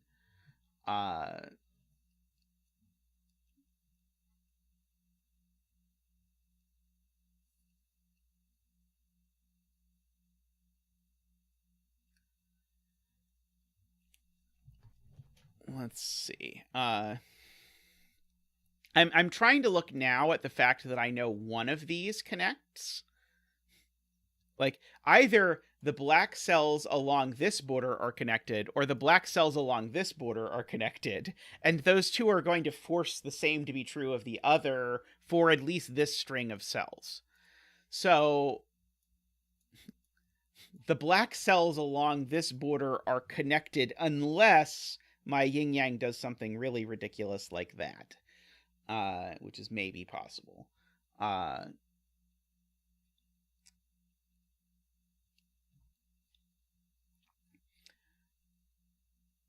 Okay, the sum and... I guess I know this is a 1, 2, 3, or 4 while I'm filling in things that I know are 1, 2, 3, or 4. The summing the snake cells that are... What is it sum again? The snake killer clues... the snake killer clues are unshaded. I had missed that. And sums the digits that orthogonally connect. They sum the unshaded cells in that orthogonally connected group. Okay, so if this is the snake, I have to keep in mind I actually know all of these are unshaded. And if this is the snake, I know all of these are unshaded.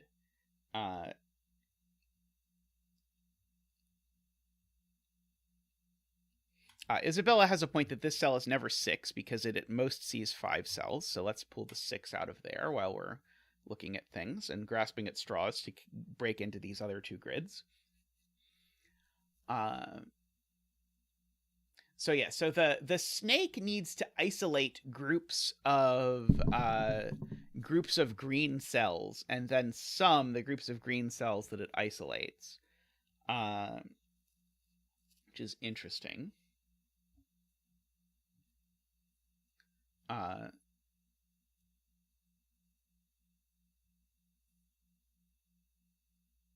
Yeah, the snake needs to sort of it can't only touch the border. If the snake only touches the border, then we're not isolating any cells. Let's see. Chameleon says grid 3, row 2, column 2 is unshaded if it's a yin-yang or a snake. Right. Gorgeous. Okay. So if it's a yin-yang, remember the grays connect around the border and this is unshaded. If it's a snake, it's unshaded by definition. So this cell's always unshaded. Regardless, that is very, very good spot to chameleon there. And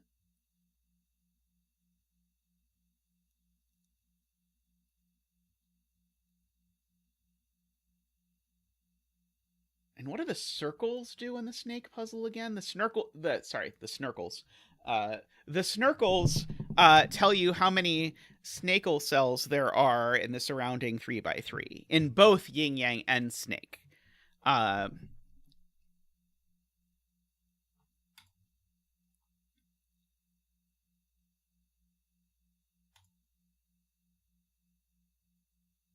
3x3 cool.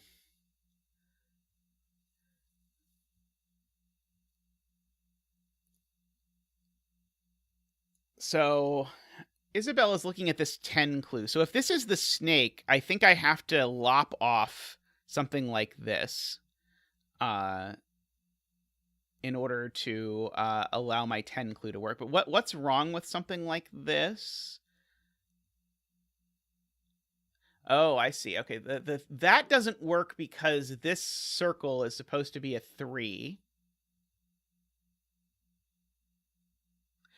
Oh, right. Okay, so sorry, this total would be unshaded. Right. Okay, so if this is a snake, all of these things are unshaded, but I need to isolate this 10 in a group of at most 4 cells. But in so doing, if I'm not careful, I'm going to break this cell and that one.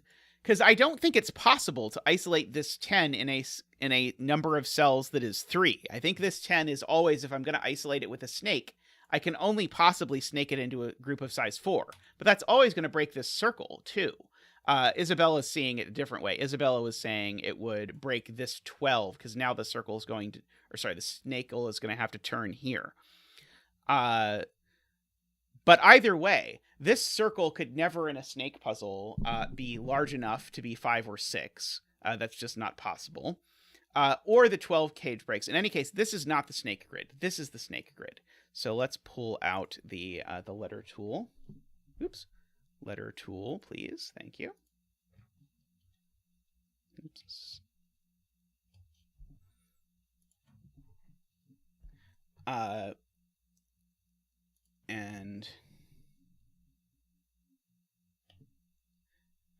Oops, sorry.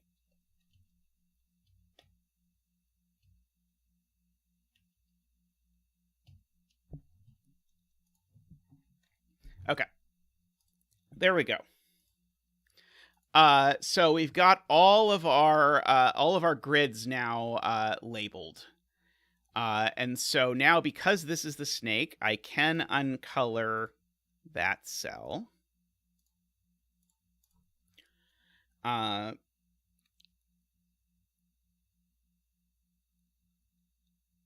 Okay, this is the yin-yang. So I can't do anything like that over there. I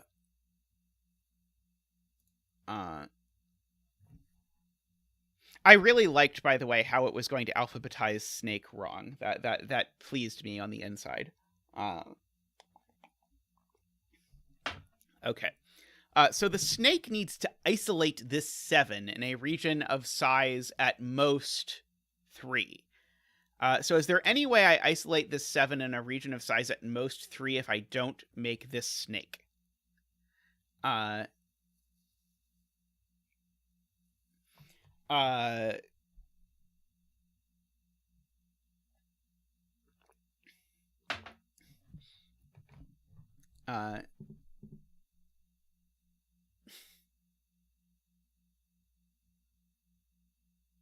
sum could be a 4-6 pair. Oh no, it could be a 4-6 pair. Oh darn it.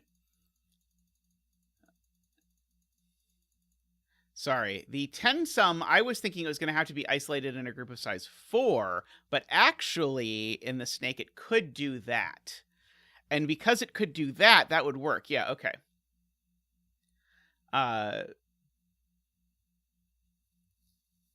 Yeah, and then this could just be the end of the snake. That's fine. Unfortunate, but fine. Oh, but then the 12 clue is now going to have a very complicated life. Right?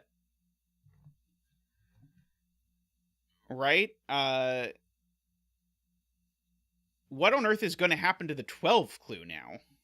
Which is, I know, not a very Zeta question to ask, but no, I guess the 12 clue could still be something like that. I think the 12 clue is okay. It would just force the tail of the snake. Oh, wait, no. This would have to be unshaded.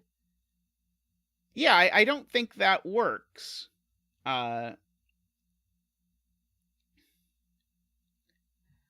Okay, so let's read Jay's point. If grid 3 is a yin-yang, the bottom row of grid 1 is shaded. And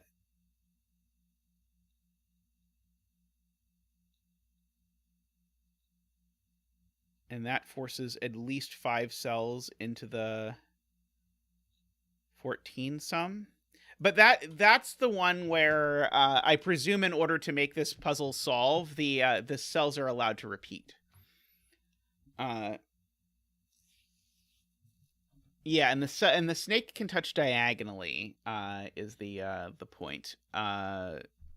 Which I also keep forgetting, but the snake can touch diagonally to isolate stuff. So yeah, I think the snake is trying to tempt us into doing things that we should not do. let's see. Is there anything more that we can do with a Nurikabi?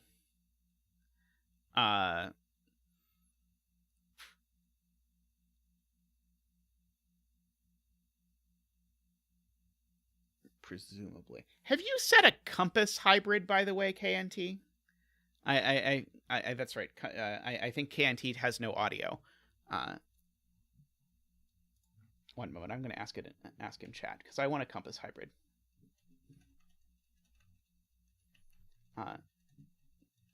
Compass is my favorite pencil puzzle genre, so I enjoy. There have been some very cool compass sudokus by. Oh boy, what's the name of the person who set all the compass sudokus that we did, Tristan? You'll have to look it up for me in the spreadsheet. I don't remember their name all of a sudden. Bye, Jay. Let's see. If this was a 4, that would be a 4. I guess these... Oh, okay. These two cells are always the same because this digit's always in here. So this digit's never a 6. Stefan Bura, thank you. So in the Nurikabi, this digit needs to appear in the 19 sum. So these two are the same. I don't know that that does anything, but sure, it's true. Let's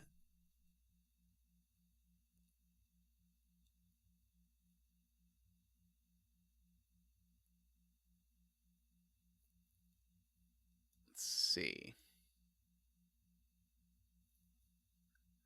This goes up. I think it's okay.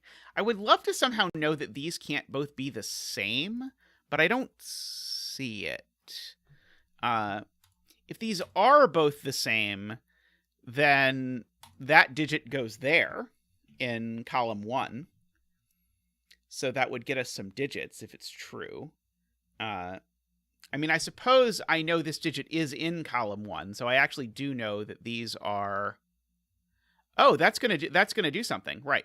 This digit goes in column 1, but it goes in column... No, sorry, no, it goes in... Never mind, sorry. I was gonna say it can't repeat in gray, but no, this digit does go in gray because it's that digit.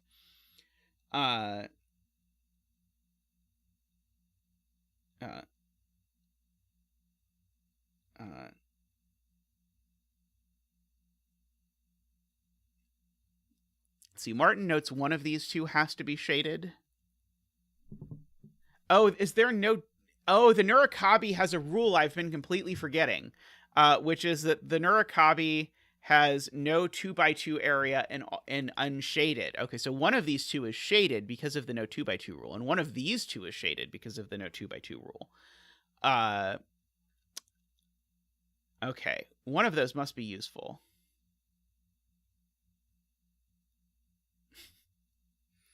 I haven't at all felt like this puzzle has gone slowly so far, KNT, for what it's worth. I know you're probably not hearing this now until the VOD. I'm perfectly happy to continue at the pace I have been going on this puzzle for now, at least. I or someone in chat will let us know if something has gone horribly awry. So... okay. No, if this... I'm trying to think if this cell is shaded, does that break something? Because I want to think, like, what would force these to both be unshaded? I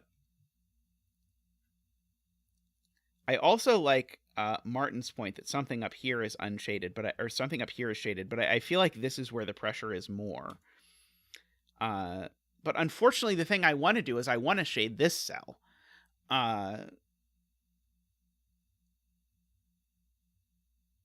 Oh, I see it. Okay, this is a bit of a look ahead, but I don't think this can be shaded. Because if this is shaded, what happens is these become unshaded because I can't make this island any bigger. But now my green has to connect, so my green connects around at least this far. But now both of these digits are 1. I don't like it as a deduction very much, but I believe it, right? And I can visualize that in my head. If this is a 1, it makes this a 1 because of the connectedness.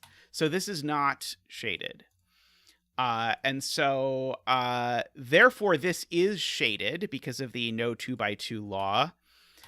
This is a 4 because it sums to 4. That's a 4. None of these are 4. This is now at least 2. Let's see. This green has to get out, so this is unshaded, because otherwise the green doesn't connect, because this is not a connection. This green also has to go up, because this green has to connect. This green has to get out. And now this is now a size 2 island, so that's a 5 and a 2. Over there. Okay. That 2 looks down and gives me a 3, not that. 3 and a 2 for whatever good that is going to do the world. I don't know yet. There's going to be a 2 in one of those 2 cells. Let's see.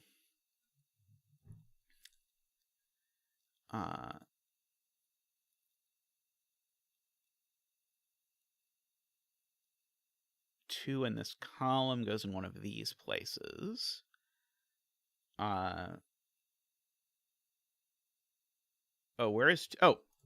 Let's do the easier one first. Where is 6 in box 5?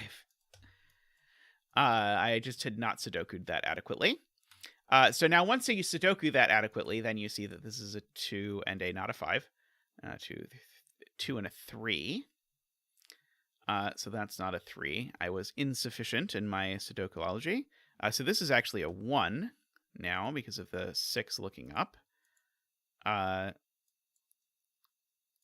So now this is a 3-6 pair. These digits are a 3-6 pair. These digits are a 4-5 pair. These digits are a 1-2 pair.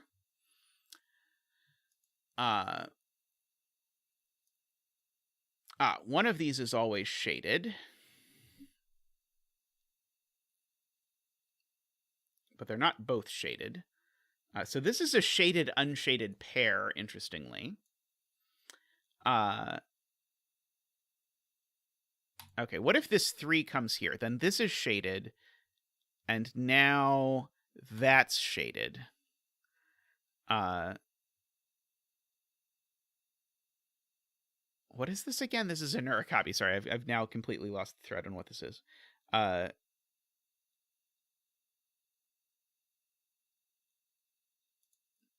Right. One of these 2 is shaded. And so whichever is shaded, it has an unshaded above it. So one of these 2 is unshaded, is Isabella's point, I believe. Because I either have to connect this group of unshadeds or that group of unshadeds into the mess. Oh,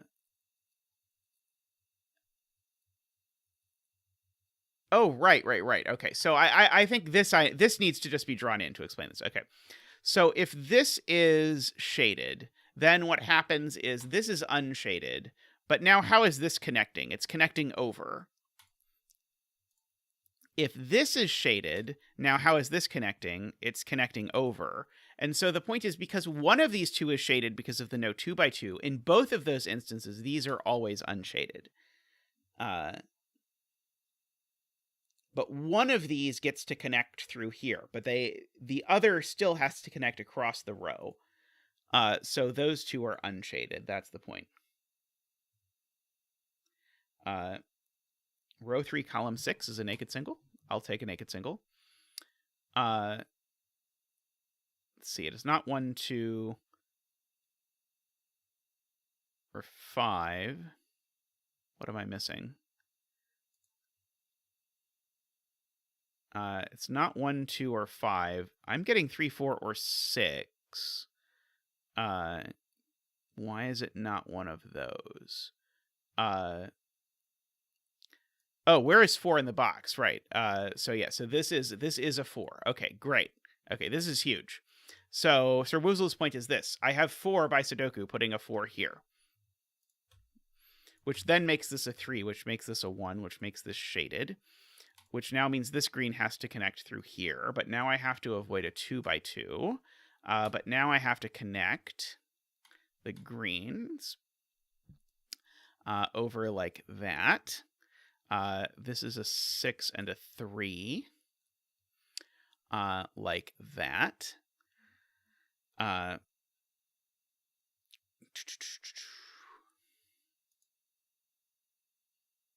Okay, the 2 up here. Oh, I need to avoid a 2x2. There we go. I need to avoid a 2x2. So therefore that's shaded. So that's shaded. Good Lord. Okay. There we go. Okay, so we now got the shading done on this one. Little shading dance.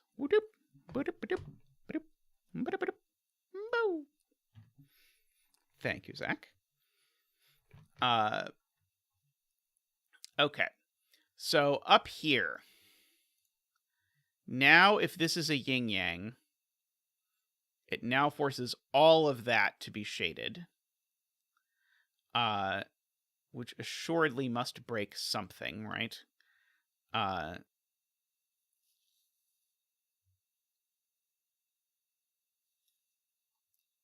Why is this broken? I must know. Oh, because... No. The totals in a yin-yang sum are either the sum of the shaded cells in the row or the shaded cells in the column.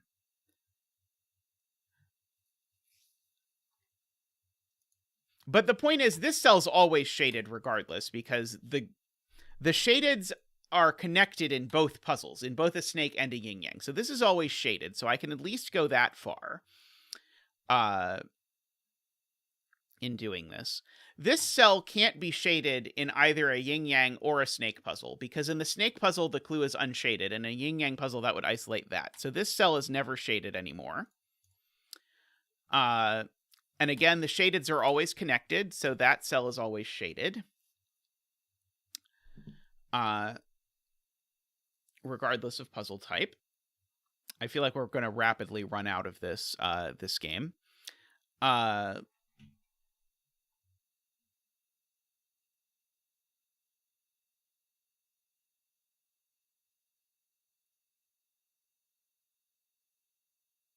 Oh, great point. Great point, Garion. Now, we were trying before to argue, okay, well, the one that's the yin-yang can't be stupid, because almost, like, it would be ridiculous if the entire border, or almost the entire border, was shaded. But that's actually forced now. I don't know which of these is the yin-yang, but actually, whichever one it is, it's going to shade all of that nonsense. And so, in all of those cases, all of this stuff is shaded. So these are always shaded to here. And this is a 4 or a 5 now. It can't be a 6, because in neither puzzle am I allowed to shade all of the stuff. So these are all always shaded. That has not yet told me what that is.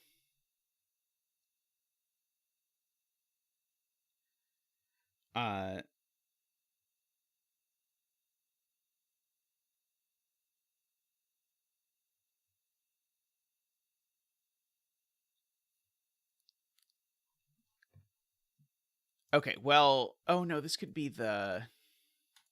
Okay, no. If this is a yin-yang, this cell is gray. If this is a snake, this cell is gray. The reason why this cell has to be gray is if it's a snake, is that otherwise my snake is done. And my snake cannot only enter the first row. It would break the 7 clue, among many other problems. So this is always shaded, regardless of the type.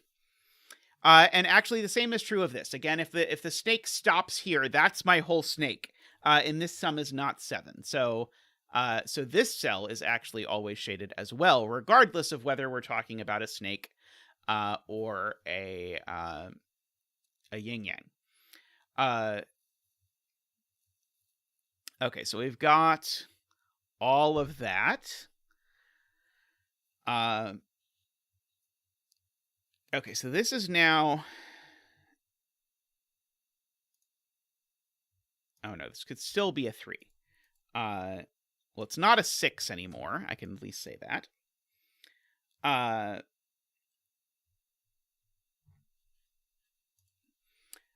Okay.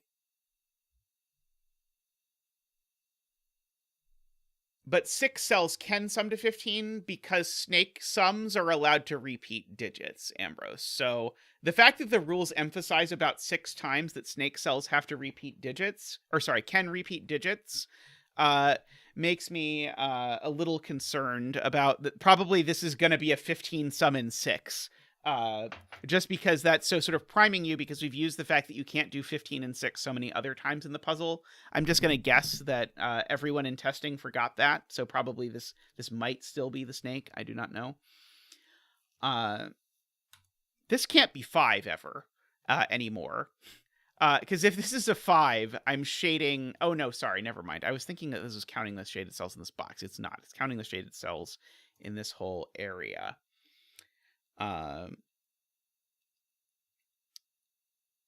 Let's see. We can finish the Nurikabi.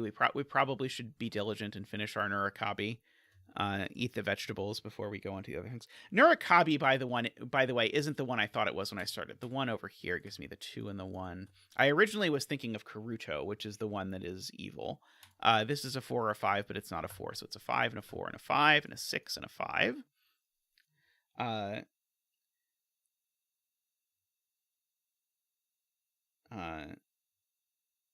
So this cell is a 3 or a 6, I suppose. These 2 cells are, well, one of them's a 2, so that's the one that's a 2. And then what's this one?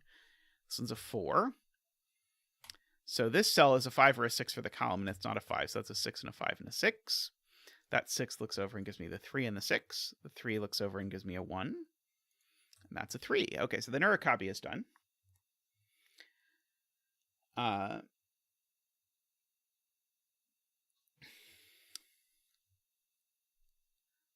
Let's see. If this is snake, this is unshaded. Oh, okay, here we go. Let's look at this. If this grid is snake, this is unshaded. Oh, but that could also be unshaded. Sorry, I was trying to figure out where the tail of the snake, the hypothetical snake, had to be.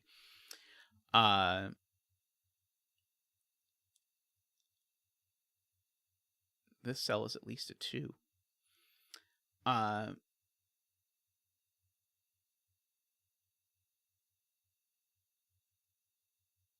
Oh, this can never be a 4. Because in neither snake nor... Oh, in fact, this cell's always a 3, I think. Oh, no, not necessarily, but it can never be a 4. Because if it were a 4, it would be saying shade all of this. And in neither a snake nor a yin-yang can I shade all of this. Okay. In a yin-yang, this is exactly 3. And hey, Alima, nice to see you around. I haven't seen you around in a bit. Maybe the streaming time is better. All right. In a snake puzzle, what is this? Because it can't be a 3, I am realizing.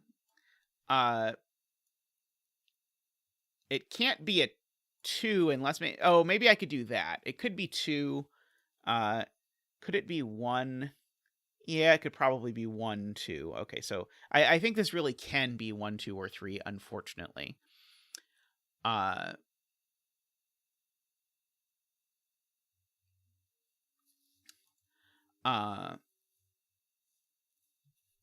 The bedding tree is surprisingly intact. Okay.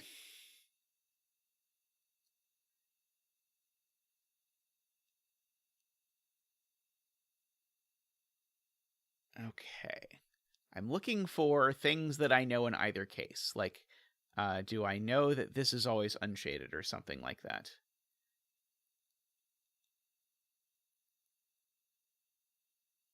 Do I know that this is not the tail of the snake if this is the snake, dog? That's my... So, dog's statement is this has to extend up. And I agree, the only way that this doesn't extend up is if this is the snake and this is the tail of the snake. But I'm not immediately seeing that I know that it's not the tail. It might break this 14 clue. If that's the tail. I think it would break the 14 clue if that's the tail, but because I need to set... So this cell in the snake version, this cell needs to be shaded. The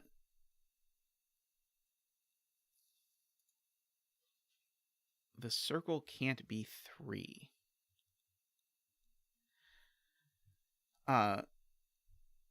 We say row 6, column 1 isn't 4 in the other. Yes, we can absolutely say this is not 4, because again, if this, for this to be a 4, I would need to shade all of these, which is not allowed in either cases.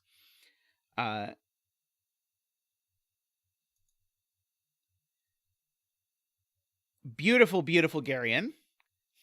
And beautiful setting, too, my word. I was asking why this couldn't be the tail. And the reason why this can't be the tail is that if this is the tail, then this circle would be a 3, and it's not. So this is either a yin-yang, in which case this is black, or it's a snake, in which case that's black. This is always green. Now, I think if we're willing to muck around here, I think we can probably actually argue that this is always black as well, because I don't think this can be the tail of the snake either, without making this... Because if... The thing I keep coming back to is that I need to make this 10 work. I guess I could make the 10 work maybe something like... I could make the 10 work in some way that looks something like... that or something, maybe. Because I'm allowed to use the diagonal. So I have to keep in mind that diagonals are allowed for purposes of separating these things. So maybe I don't actually believe that I know that this has to go up another one.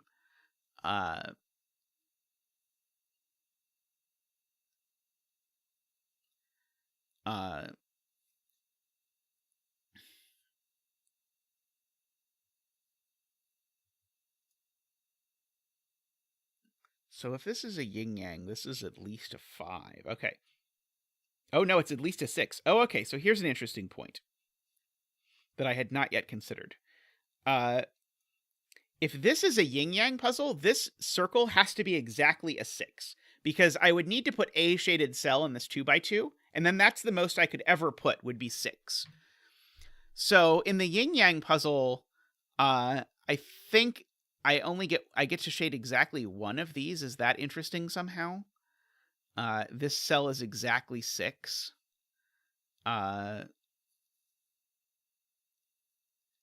Maybe this is not as interesting as I had hoped. It's exactly 6. It's exactly 3. Yeah,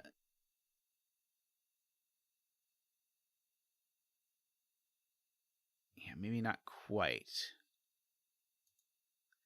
Let's see. In Snake, killer clues are unshaded. Correct. I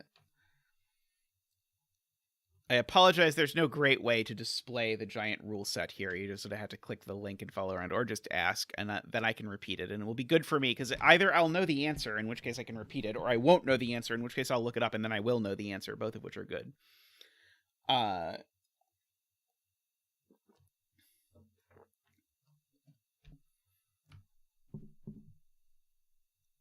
see, Thoughtbite believes I can't possibly make this 15 clue work with making this grid snake. It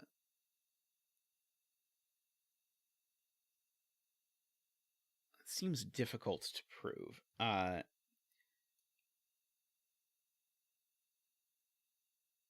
But, I mean, it is true. Okay, if this is snake... Okay, let's just look at this. If this grid is snake, I know none of this is snake. So that's already 4 cells involved in the 15. Sorry, that's already 6 cells involved in the 15. Because the snake can't branch. So actually, these 6 cells are guaranteed to be part of the... Are guaranteed to be part of this 15 sum if this is snake. But that's still too many cells. Thoughtbite is absolutely right. Beautiful Thoughtbite. So let's go over that again, just in case you did not immediately follow this. So in the universe where this is a snake, because the snake can't branch, none of these can be snake. But now my 15 sum includes all of these cells, But the minimum sum of these cells is 16, because these sum to at least 15 plus 1 is at least 16. So this is not the snake. This is the snecka. Let's go back up to this. Let's go back to our letter mode. And let's go back down here to our letter mode. Oops. Very good, very good. Okay, so this is a yin.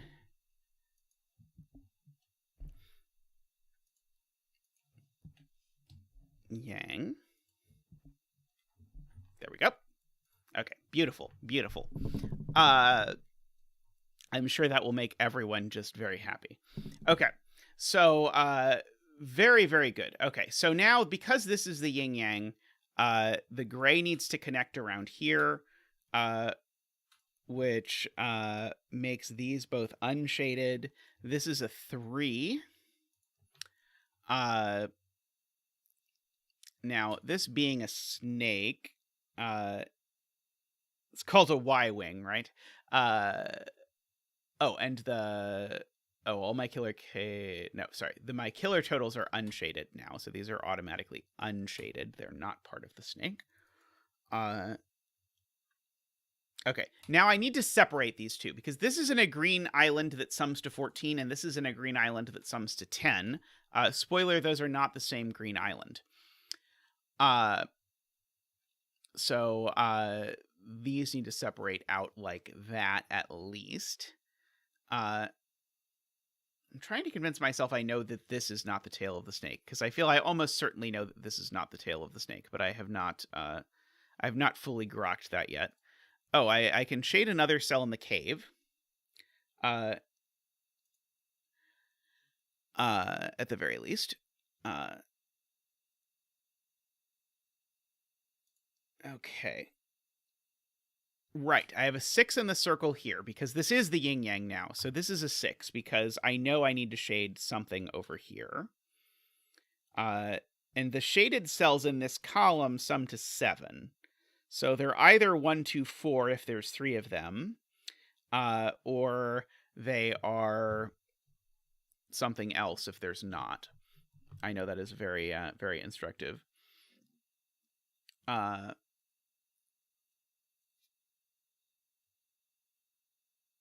Let's see. Okay, so if all of these are green, and I only get to shade one of these 2 cells, now I could also shade one of those 2 cells, I think.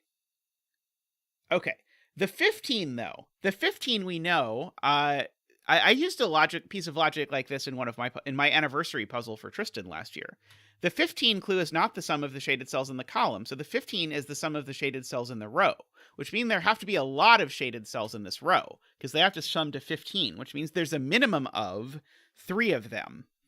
And there's only one way to get 3 shaded cells in row 2, which is this, to shade these 2, because of the no 2x2 rule. I could never shade the middle one without breaking all of these.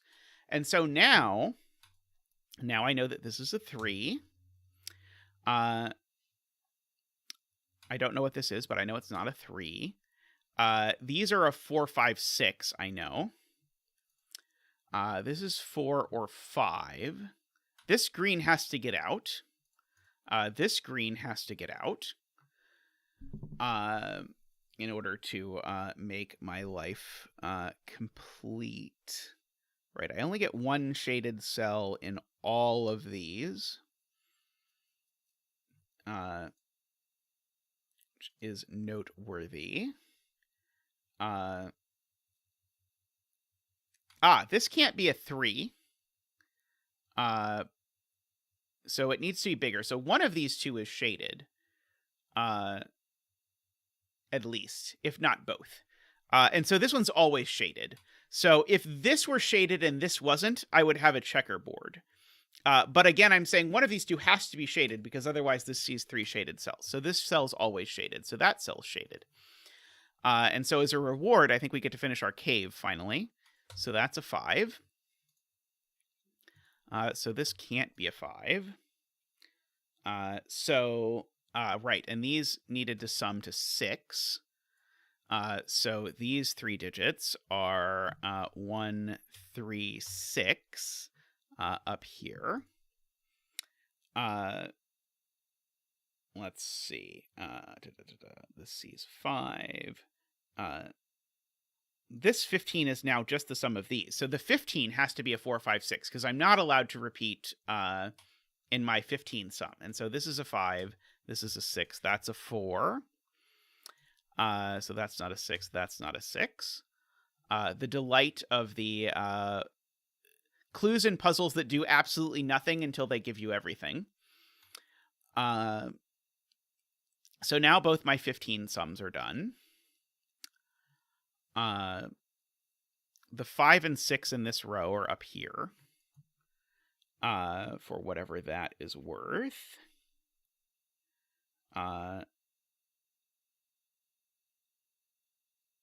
Let's see. Okay, so the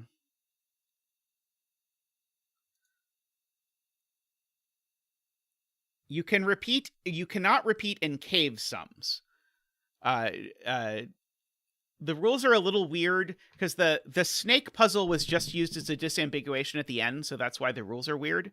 But the cave cell does, or the cave doesn't have the repeated ones. Yeah, so I appreciate you checking though, because I don't want to make a mistake at this point.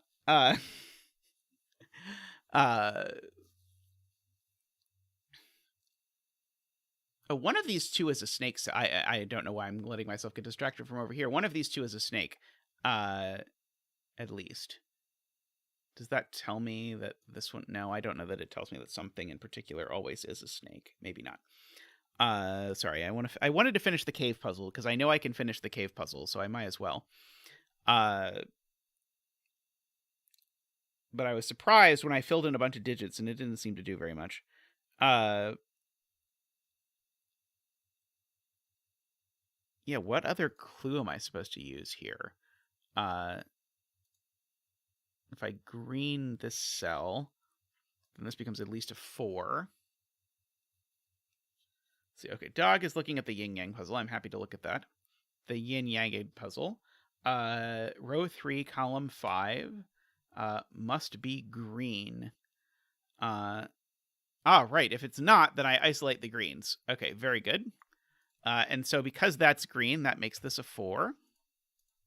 Makes these not 4. By the way, I can fit. By the way, this is the 3 for the row. These are a 1-2 pair. So now, if I only have 2 grays, those grays are a 2 and a 5 because 3, 4, and 1, 6 are gone. Otherwise, it's 1, 2, 4 still.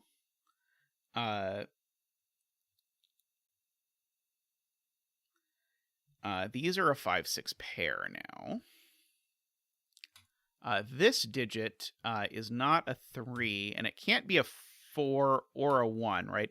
If this wanted to be a 4, yeah, this can't be a 4. And it can't be a 1 either. This just is a 2 now. And so that means this is unshaded.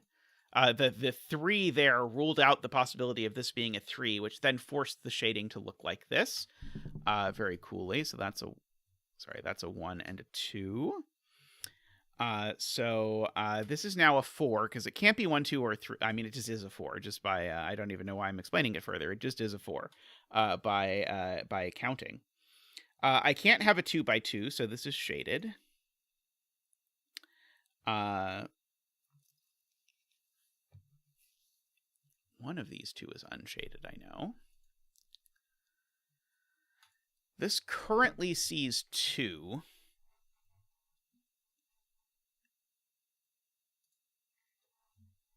It doesn't have a lot of options, but I think it has a few options.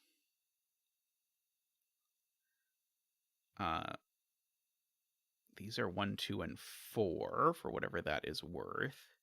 One of these two is a 4. Do I know it's not this one? Is it possible that this is a 4? It could get 1 cell here. I know it gets at most 1 there, so that would be 2, 3, 4. maybe it's vaguely possible.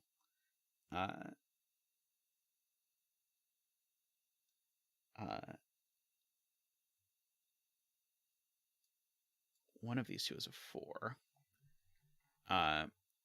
Well, I was only shading one of these two. Oh, okay. So here's one of these two might be shaded, but if one of these two is shaded, oh, I guess it's that one. If this one is shaded, this cell can't be shaded. Because if this cell is shaded, by our logic with the 6, the bedding tree is unshaded, and by our no 2x2 rules, this is unshaded. But that creates a checkerboard, because I've just created shaded, unshaded, unshaded. So this can't actually be shaded. It creates a checkerboard. So that's unshaded. So one of these two is shaded.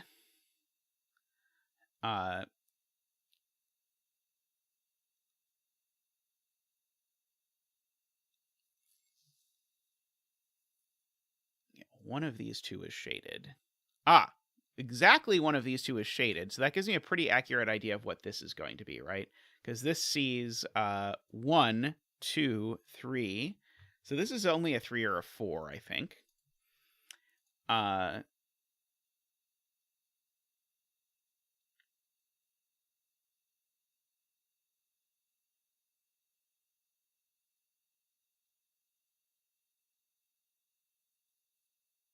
see. Dog says the tree must be shaded because otherwise it forces the circle to be a 2.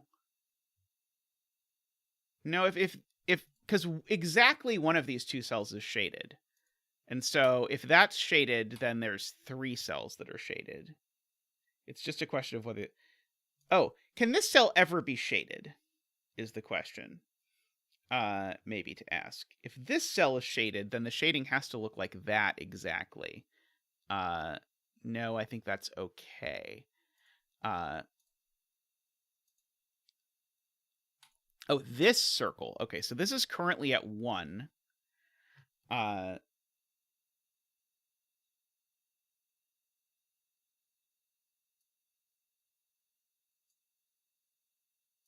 If this is unshaded, that's shaded. That's unshaded. So if the bedding tree is unshaded, then these both go to be unshaded. And now this has to connect there. And then that makes this a 2, which it can't be. Okay, I think I'm happy with this. If this is unshaded, then this is shaded to make the 6 clue work. But now this green needs to get out, so it goes through here. So this is unshaded. So both of those are unshaded. Now this digit, which cannot be a 1 because it needs to connect, it only connects down, and it becomes a 2. It can't be. So this is always shaded, which means this is always unshaded. So the bedding cell was shaded, if you guessed correctly.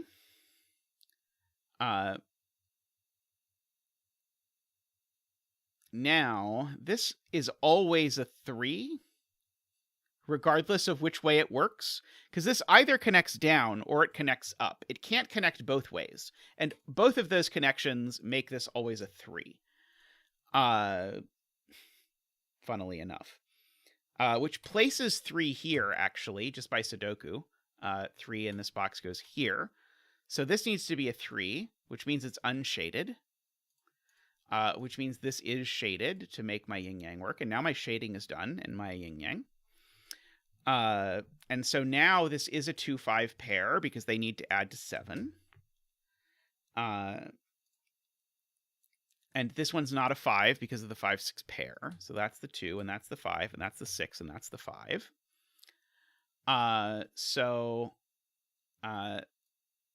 Yeah, Chameleon was super specific that this was going to be shaded in a yin-yang puzzle or something like that. It was like, bet on every possible thing, and we have come very close to that exact thing happening. Let's see. SBQ suggests I place the last 3 in yin-yang puzzles, which is a good idea. That's the last 3. These digits are a 1, a 4, and a 6. The 4 goes there. meaning these are a 1 and a 6, meaning that's a 5 and that's a 6. So these are a 1 and a 6, just for the posterity. So that means that in the column, the 2 goes here. These digits are a 1 and a 4, and the 4 goes there and the 1 goes there. This is 1, 2, 3, 4. This is a 5. These are a 1 and a 2. These digits are a 1 and a 4, and I know where the 4 goes, so that's the 1 and the 4. That's the 2 and the 1.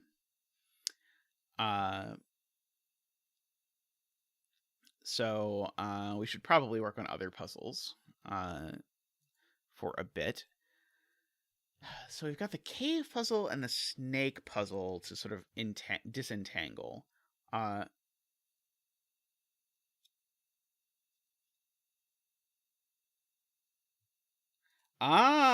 Gorgeous, gorgeous. Dog notes. Remember, circled clues can't repeat digits either.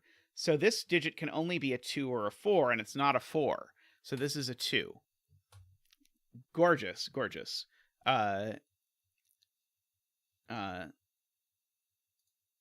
So that is a 2. So that's a 2. So that's a 1.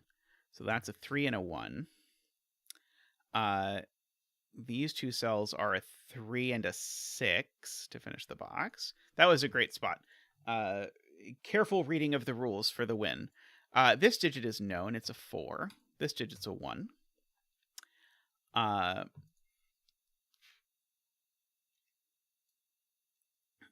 These digits are a 1, 3, 6. These digits are a 3, 5, 6.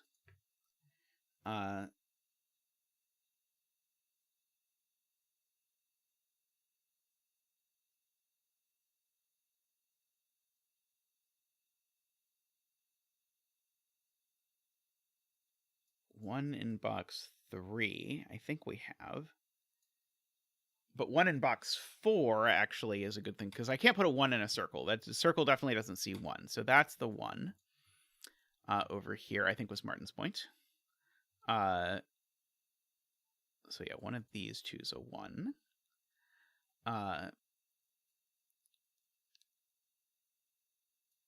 So these are from 3, 4, 6. Would help if I typed the right digits. This always needs to see 1 more. This is almost a triple. Let's see. I need in the column. Yeah, I guess the doesn't quite work.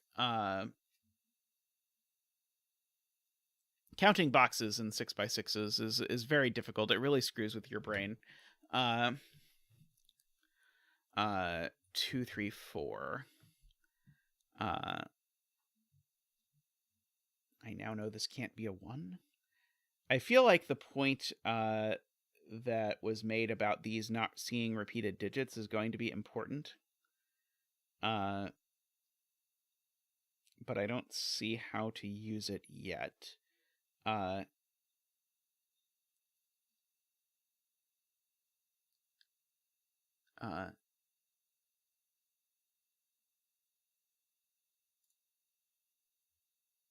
For let's see, there's a 4 over here somewhere. Does the 5 clue? Oh, yes, it does. Thank you, Chester. Yes, this 5 clue from 17 aeons ago, it told me the sum of these two cells was a 5, so that's a 4. Thank you. So those are a 2, 3 pair. These aren't 4. This is a 3 or a 5. Okay, so that seems likely to be helpful. So if this is a 3, then both of these are cave. If this is a 5, then both of these are not cave.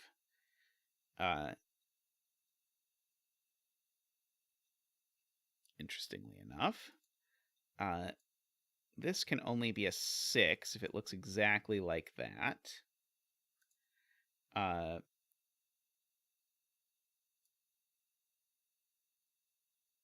Oh, this doesn't work. This can't be a 6, because if this is a 6, it looks like this.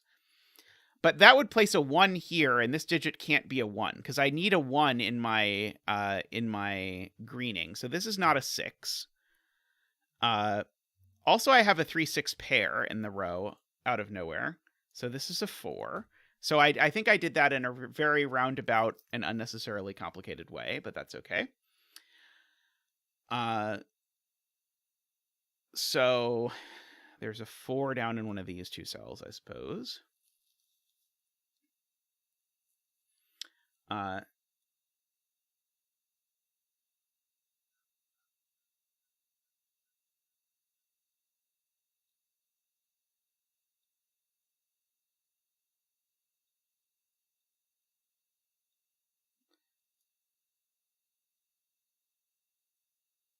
Okay, if this was a 5, whatever digit this was would have to show up over there, but I don't think that does much. See, I'm being told this is unshaded. If this was shaded, what would go wrong? I would have to snake around here.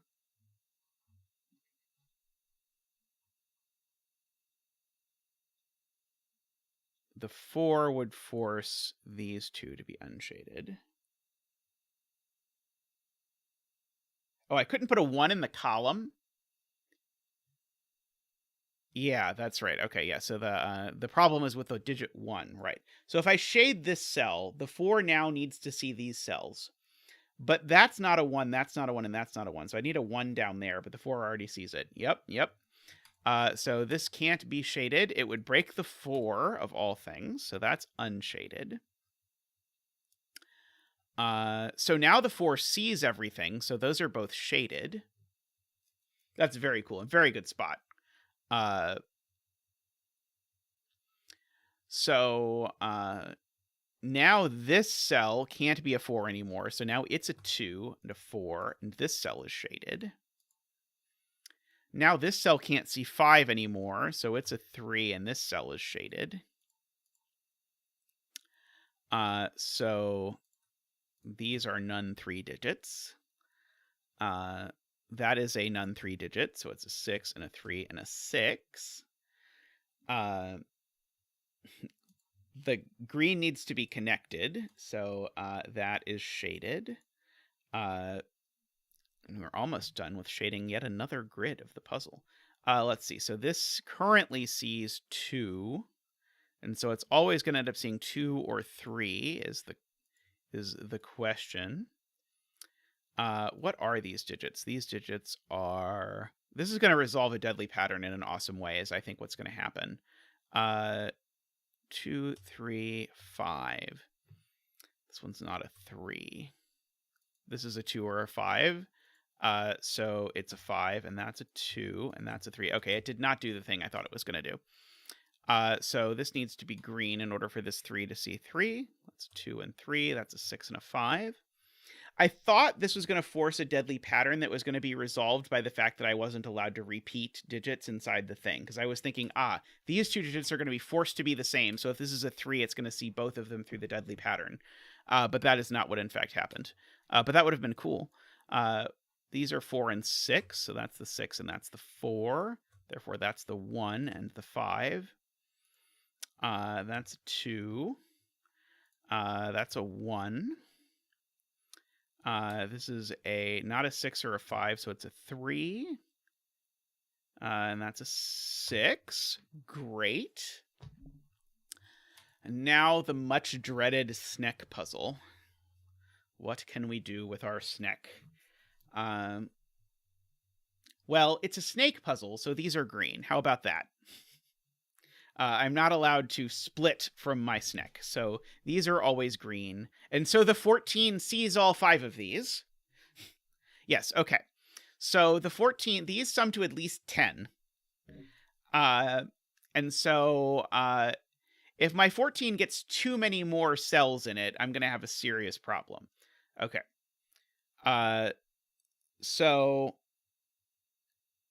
I think that's going to make it so this can't be the end of the snake anymore. Because if this is the end of the snake, that's the other end of the snake. That's going to make this green. And now this cell in this universe is going to have to be shaded.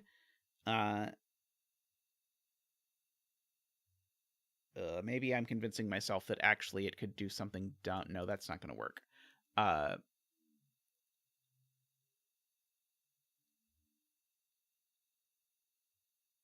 think this is going to be the other end, because I think it's... No, it can't do that. Okay, there needs to be... there needs to be another unshaded cell in here. I cannot just shade all of these, right? There's no universe where I can get away with that. Yeah.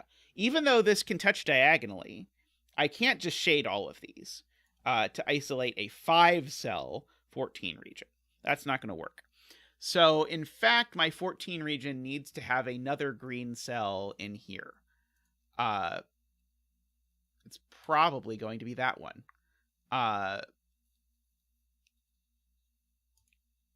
At least. It can't have 2 more, so it's going to have exactly 1 more green cell, because if I put 2 more green cells, I would sum to a minimum of 16.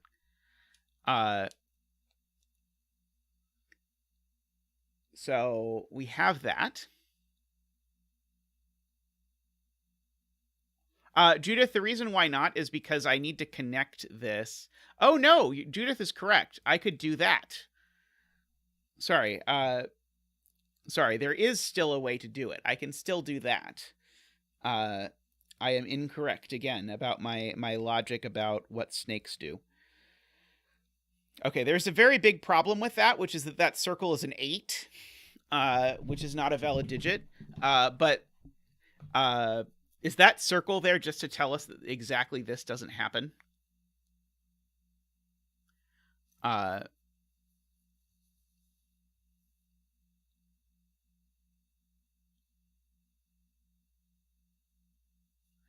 Circles count the number of shaded cells in the surrounding 3x3. Let's see. Garion says if row 3, column 4 is unshaded, you break the 14. Because if this is unshaded, that gives us the head and the tail, which means that this is therefore also unshaded. And now I definitely sum to a minimum of 16, which does not work. Okay, so this is definitely shaded. I agree. Yes, the circle in row 6 is known. Good point. That will help my case considerably.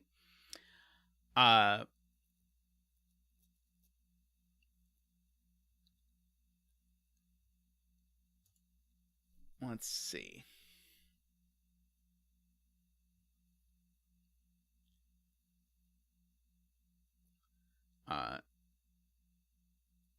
Circle is at least 1 now. Very good. Yes, the circle is at least 1.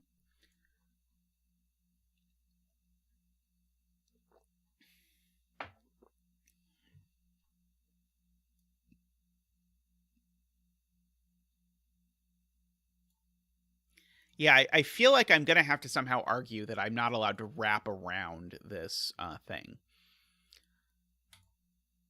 So, can I argue that directly? If this is unshaded, one of these is not the tail. No, I don't think so. The 14 almost certainly has to be closed off by a diagonal touching. So something like that, but not quite that seems likely. I'm trying to find the elegant way to phrase this. It is not going well. In terms of my endeavors to be somewhat elegant.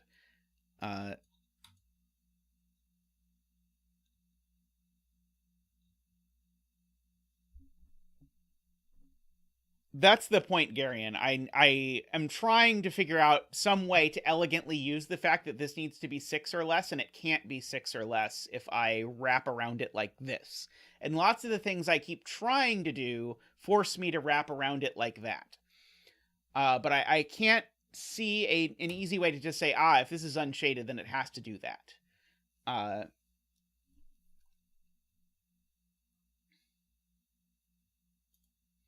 Let's see. Okay, so if this is unshaded...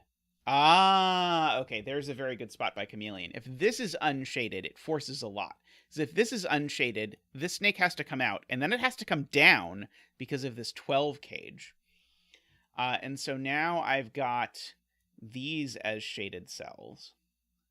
I no longer can shade this cell. And so I now must shade this cell. Because I can't have 3 cells in this row that are unshaded.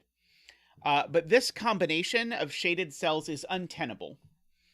Because I can't shade this, or I have problems, and I can't unshade it, or I have problems, right? Oh, maybe I could unshade it if I snuck down there like that.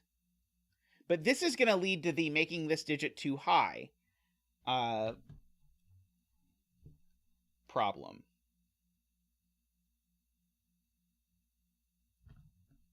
Okay, let me actually draw this in. Okay, so if this is green, it forces at least those to be gray.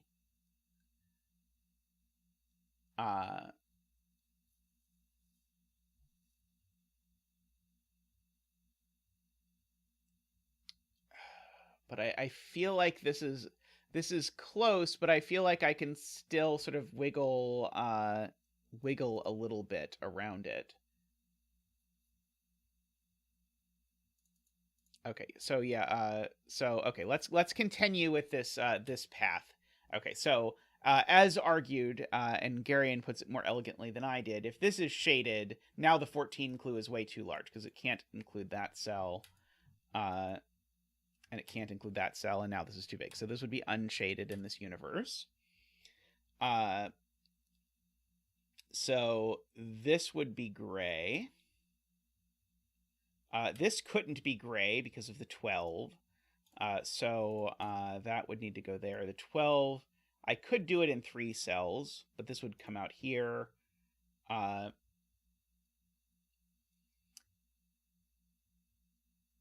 Anyway, this feels like way past the point where we're bifurcating. But I feel like the 14 is now... I feel like the 14 is very plainly broken. But I feel like there must be an elegant way to say this. Because now I think we force this, but I would like something slightly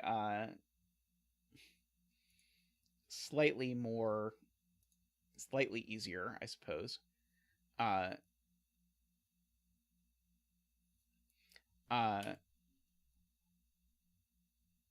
Is there a way to think about this in terms of asking, does this end of the snake connect to there or to there? It needs to connect to one of them. Yeah, I completely agree that it definitely breaks if you try that. But I don't see any way that it is... Okay, here's something I think is cool. This breaks. This breaks... Oh, it is going to be that. Because this is broken for a cool reason. Because if I shade this cell, it makes this a 4, and now the 10's undoable. So I think the bifurcation path we were on, I think, is correct. Does everyone agree with me that this breaks immediately? Because this has to be a 4? Right? I can't put any shaded cells over here. So I think the thing we were trying to prove is wrong is actually right. Because this just doesn't work. So in fact, this is unshaded. So this is shaded, and so that is shaded.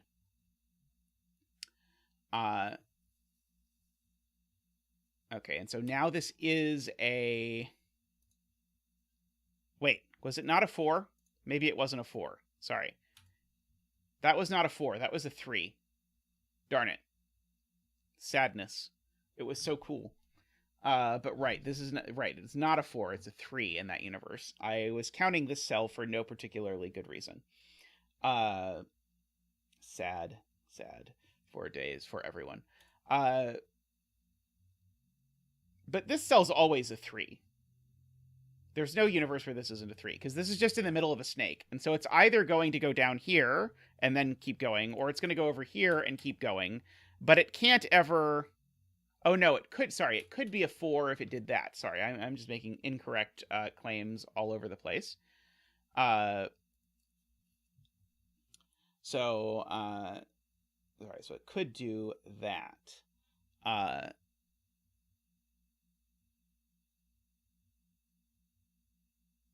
see. 3 is less than confused. I agree. So this is either a 3 or a 4, I suppose, is the point. That doesn't seem very useful, but I'm going to note it anyway.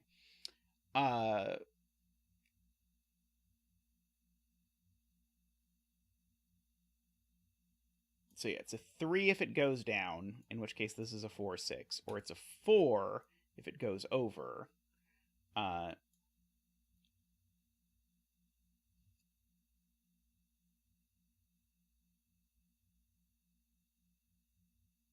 Okay.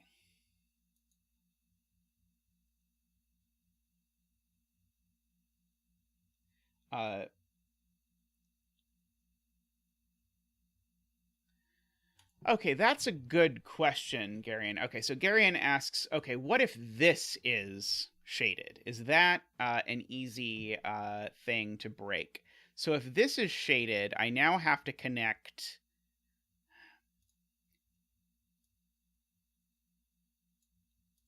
I'm really running out of room to diagonally cut this off. Like this has come out one too far. I think if I want to make this shaded, I really want to do it something like that way, but I'm not cutting this off at all. Like I want to argue that something like this cell has to be shaded, because if this cell is unshaded, the 14 gets untenably large. Can I argue that? Is that possible? Okay, if this cell is unshaded, it would force immediately both of these cells to be shaded. Is that a problem? It would force lots of other things too. Annoyingly, this could still be unshaded. This is now the tail, of course, so this now comes out here. This goes up here.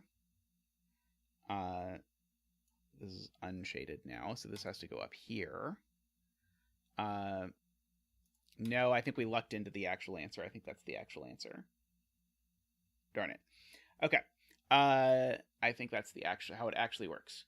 So what about if this cell is unshaded? Okay, this cell I don't think can be unshaded. If this cell is unshaded, it forces both of these to be shaded. And now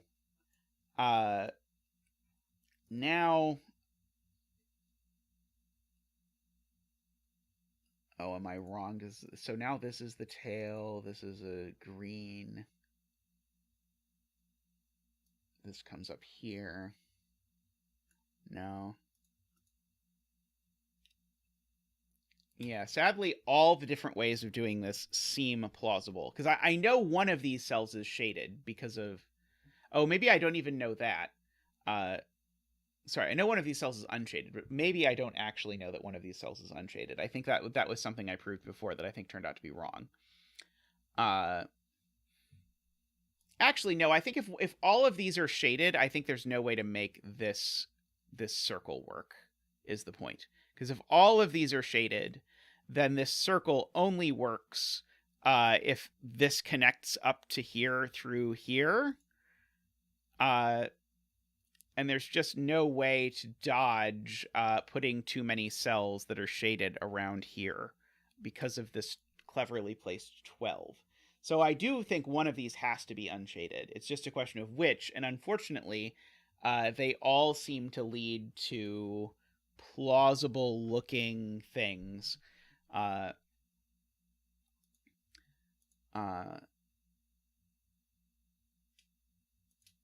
So this cell's always small. It can't be bigger than 3.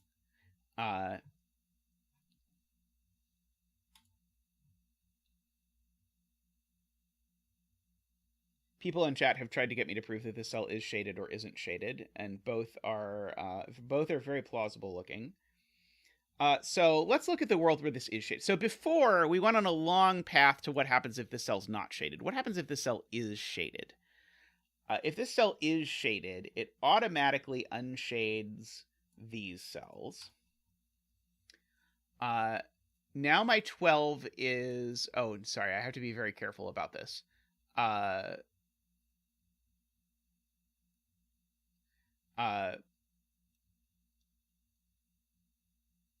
also turns green, of course.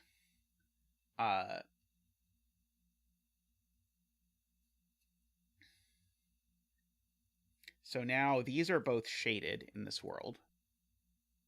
And now we're broken.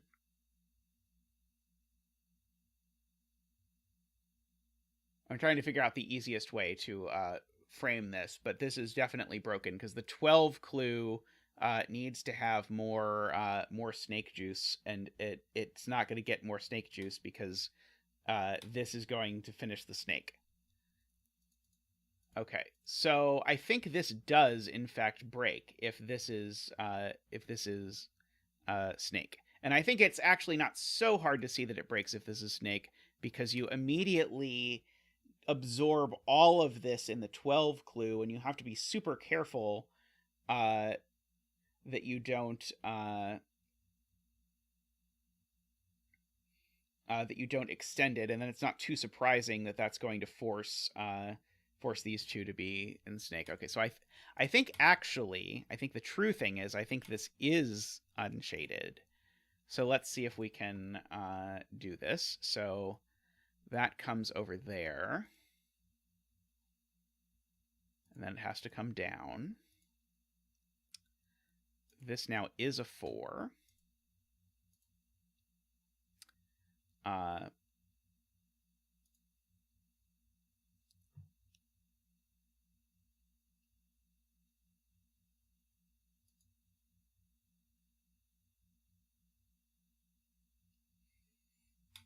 Right, if this is shaded, the snake is done, and the 12 and 14 are in the same zone, and that zone is huge. So this is unshaded. So the snake's not done yet, so that's shaded. The snake can't come here, because 12 and 2 is not possible in a 6x6. So the snake goes down like that. This is certainly not snake either.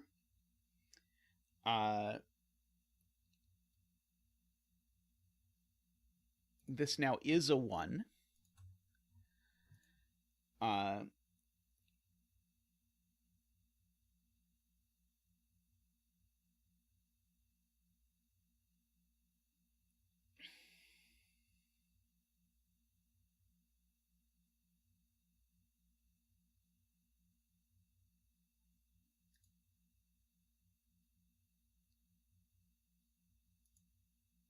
Apparently there is, according to the killer calculator, one way to do 10 in 1, which is to put a 10 in the cell, which seems interesting.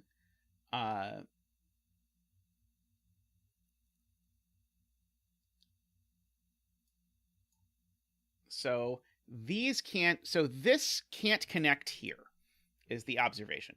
If this connects here, it connects like that, and that breaks this circle. So this is connecting there, which means this needs to come up. Like that.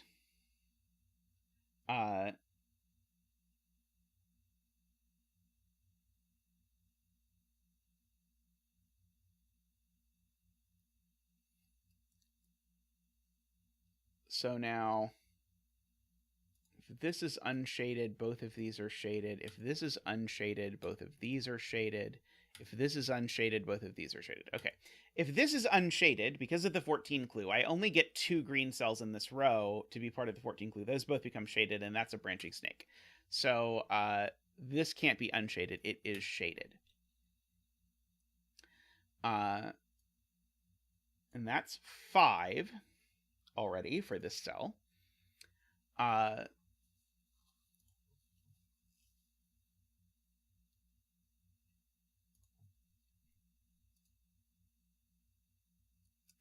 Okay. So if this is unshaded,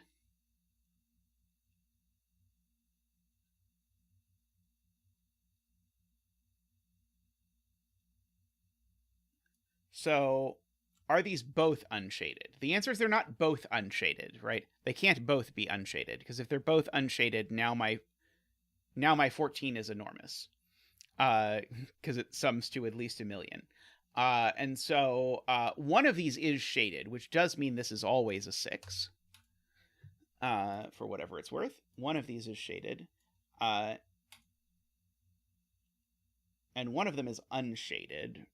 Oh, no, because this is a 6, the 6 has to be separated from my 14, right? I can't make this, sorry, the 6 is not part of my 14 sum.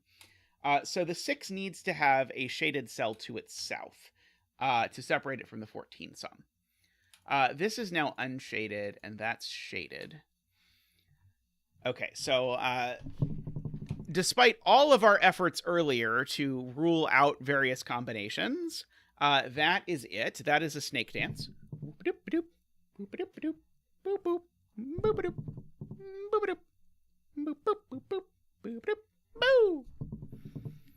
Thank you, Zach. Thank you. So now I know my 12 sum has a 5 and a 6. I know my 14 sum. I guess I don't quite know it. I know that this is also a 1, 2, or 3. So I have that 10 and 14.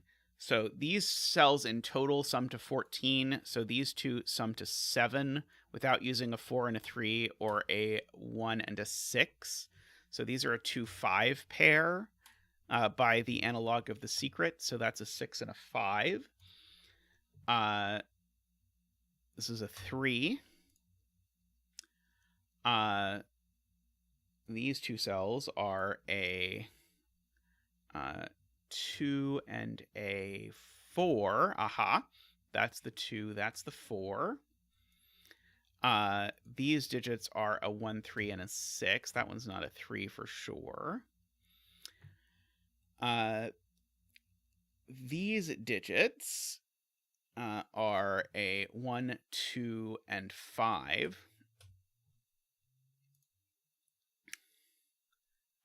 That's not super helpful, if I'm being completely honest. See, I know there's a 6 over here. This is not a 2 anymore, for whatever that is worth. It's like a tiny bit. This could be a 5. It could never be a 6, though, I suppose.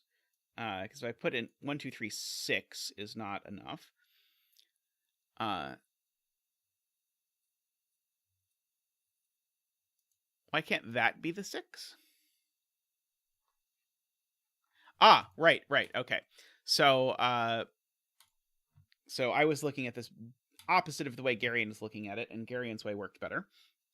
So this cell is not in this sum. This sum needs to sum to at most 11, because these two sum to at least 3. But at most 11, the largest digit I'm allowed to use is a 5. Right? But I have to use 1, 2, and 3. If I don't use 1, 2, and 3 in this sum, I'm immediately sunk, right? Because I could do 1, 2, 4, 5. 1, 2, 4, 5 is already 12. So there needs to be a 3 in this sum, and it's here, which makes that a 1. But the outies, therefore, are from 4, 5, and 6. And this one is not a 4 or a 5, so it's a 6. That was Garion's spot. So this isn't a 1. That's not a 1. One of these is a 1. And that 2, 5. This 2, 5 goes there in this box. And so that 2, 5 goes here, so it's not a 5, it's a 2. So these are 2. I feel like I did that in a circuitous way, but I'm not sure. These digits are therefore a 4 and a 3. This digit is therefore a 5. This 2 means that that's a 3, so that's a 4 and a 3. And now these sum to 4, so these need to sum to 10. So that's not a 5, it's a 1. These are a 2, 4 pair, and I know the order. This digit is known. 2, 3, 4. This is a 5. That's a 5. These are a 1 and a 6, it looks like. These are a 5 and a 6, and I know the order. So that 6 looks up and makes that a 1. This is not a 1 or a 3, so it is a 6, and that's the 3. That 6 looks down and makes that the 4 and the 6. 5 looks up and makes that the 2 and the 5. This column needs a 1. This column also needs a 1. I see a problem. Why did I put 2 4s into this column? Oh, because when I filled in the digits that were left, I filled them in wrong. Got it, got it. Hey, Playmaker, how are you? I am filling in the wrong digits in puzzles, which is my very usual thing to do. These are a 1 and a 6. These are a 5 and a 6. Okay, this is still going to give me a lot of what I did before. That 5 is a 2 and a 5. The 6 gives me a 1 and a 6 and a 3. The 6 gives me a 1 and a 6. This column needs a 1, and now mercifully this column doesn't also need a 1, so that's good. So this column now needs a 2, which is more available, and that's a 4. Alrighty, so we've done the Snek, the Nurakabi, and the cave. Only the yin-yang remains. And our yin-yang, all the clues are done, so we only have Sudoku left to do. So let's Sudoku this column. So this column is missing a 2, a 5, and a 6. That one's not a 2, so that one is a 2. This column is missing a 1 and a 4, and I know the order. So that's a 1 and that's a 4. That 1 looks across there and makes that a 6 and a 1. That 6 looks back and makes that a 5 and a 6 and a 5. And the betting tree is a 6. So congratulations if you bet shaded 6 in the yin-yang for your puzzle. Very cool puzzle. I enjoyed that one very much, KNT. I particularly enjoyed how bifurcation-proof the Snek was. We tried very hard to disprove that it was exactly the thing that it was. You need a special plugin by Chameleon to get a betting tree in the grid. Though I hope in time setters will start including a betting tree as part of their puzzle, but we'll see.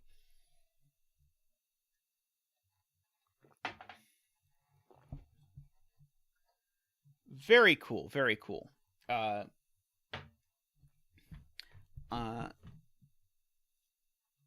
that was quite smooth. It took a while to absorb all of the rules. But once you absorbed the rules, and once it was pointed out that, hey, you should really look at the collective of these cells, like, that was an awesome break-in, and it would have taken me a long time to get there, but it was cool there. I will still do the double arrow between line puzzle, even though Ranks did it. I probably won't do it today, but I will still get to it eventually.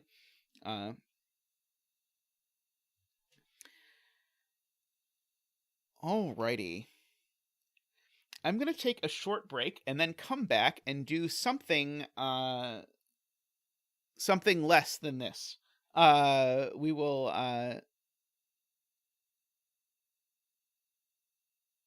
Oh, Garion shares that the betting tree looks like a spruce, and the Finnish word for spruce and 6 is the same. Interesting. Is it spelled the same?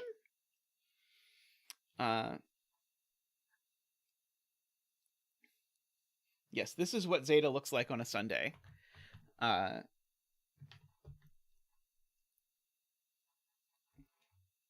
Both are Kusi. Good to know.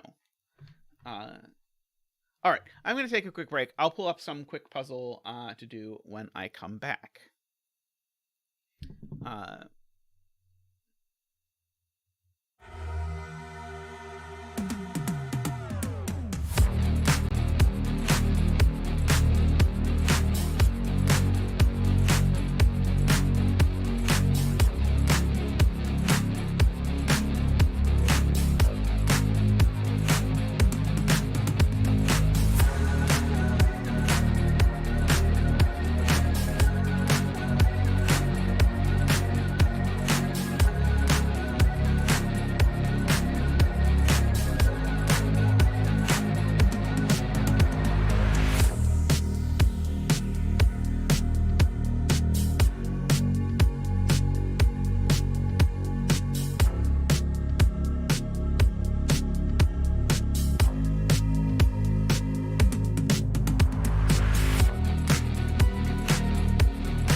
Alrighty, and we're back with something a bit more manageable, hopefully. So this is by rockratzero. I believe this is a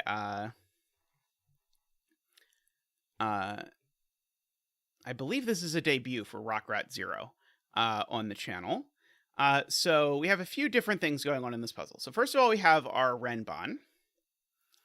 And so renban always contain a string of consecutive digits in some order. So for example, this could be 1, 2, 3, 4, 5, 6, but it could go 1, 6, 4, 5, 3, 2. That would be fine.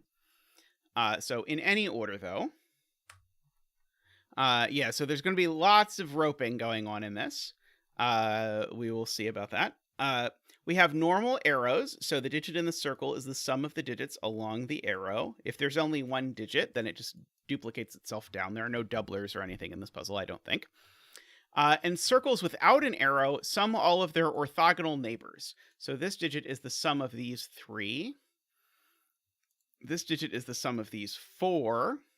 This digit is the sum of these 4. And so on. Alrighty, so that is all we get. So let's start with saying this is a sum of 3 different digits.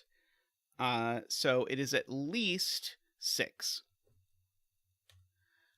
So this is a 6, 7, 8, or 9. I'll probably do the roping shading in a minute if I have to. Sadly, this one could be like a 5 or something. Well, it can't actually be a 5 because there needs to be a 5 on this one. Okay, so let's first actually, I didn't think this is what I was going to do first, but it's what I'm going to do first now. What digits have to be on this renban? It's a length 3 renban, so it always needs to have a 4, 5, and 6 on it. And so that means any digit that sees every cell on this renban cannot be a 4, 5, or 6. So this digit actually is a minimum of 7. This is a 7, 8, or 9. And now that's a 7, 8, or 9 that's not on this renban, which means this renban now needs to have a 3 on it as well. Somewhere.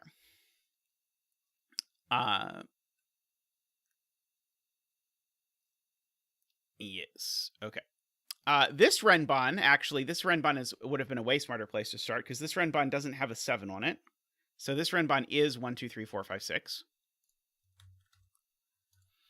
And so these two cells are an 8, 9 pair, because they see 1, 2, 3, 4, 5, 6, and that's a 7.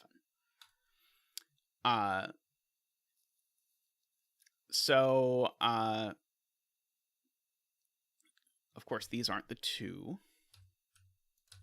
So the 2 is here. And if you ask yourself where these 3 digits go in this box, you'll find that these 3 digits always go here. This is what we call roping. By the way, I'm going to bet cell up, betting tree. We'll betting tree this cell. So what that means is those digits go down here. But perhaps more interestingly, now where did the 7, 8, 9 go? Now the 7, 8, 9 go up here.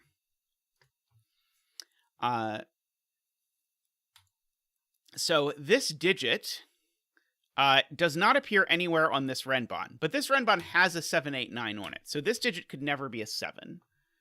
Oh, and we get a digit. We get a digit. This digit's a 6. Haha! Because it has a 7, 8, 9 looking at it.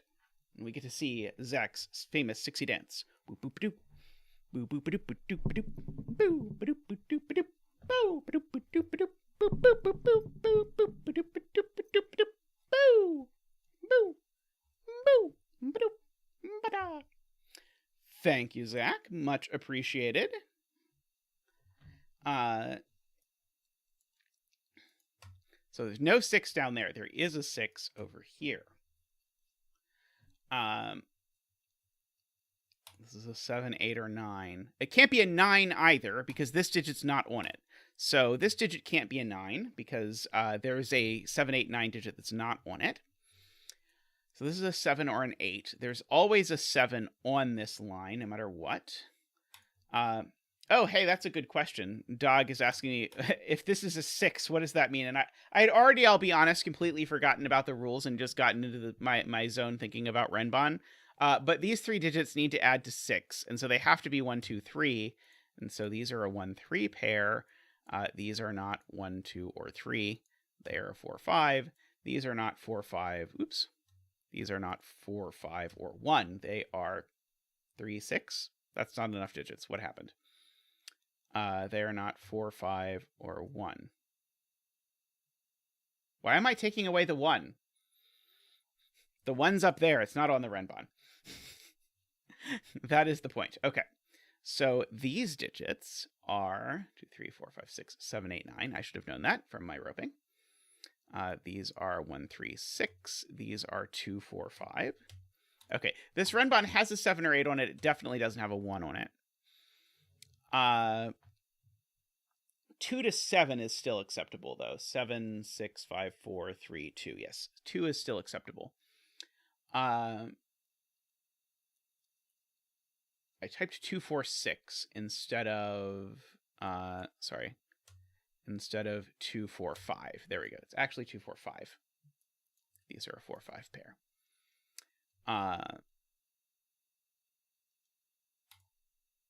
Of note, this can't be a 6 because it's part of this sum.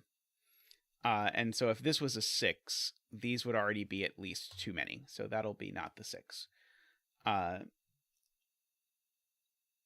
This digit here is actually a 7, 8, 9 because it's mirrored down there. Let's see.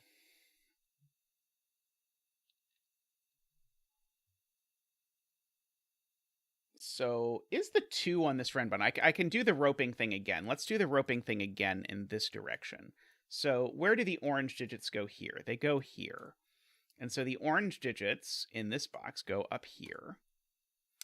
And so now where does the 2 go in this box? The 2 in this box goes over here. Because 2 is not orange. And so 2 is not on this renban at all. And so because 2 is not on this renban at all, that means this renban's known exactly. This renban is 3, 4, 5, 6, 7, 8. Those are the digits here. And so this digit is a 9. So that's an 8 and a 9. These aren't 8. So one of these is 8. And there's no 7 in them.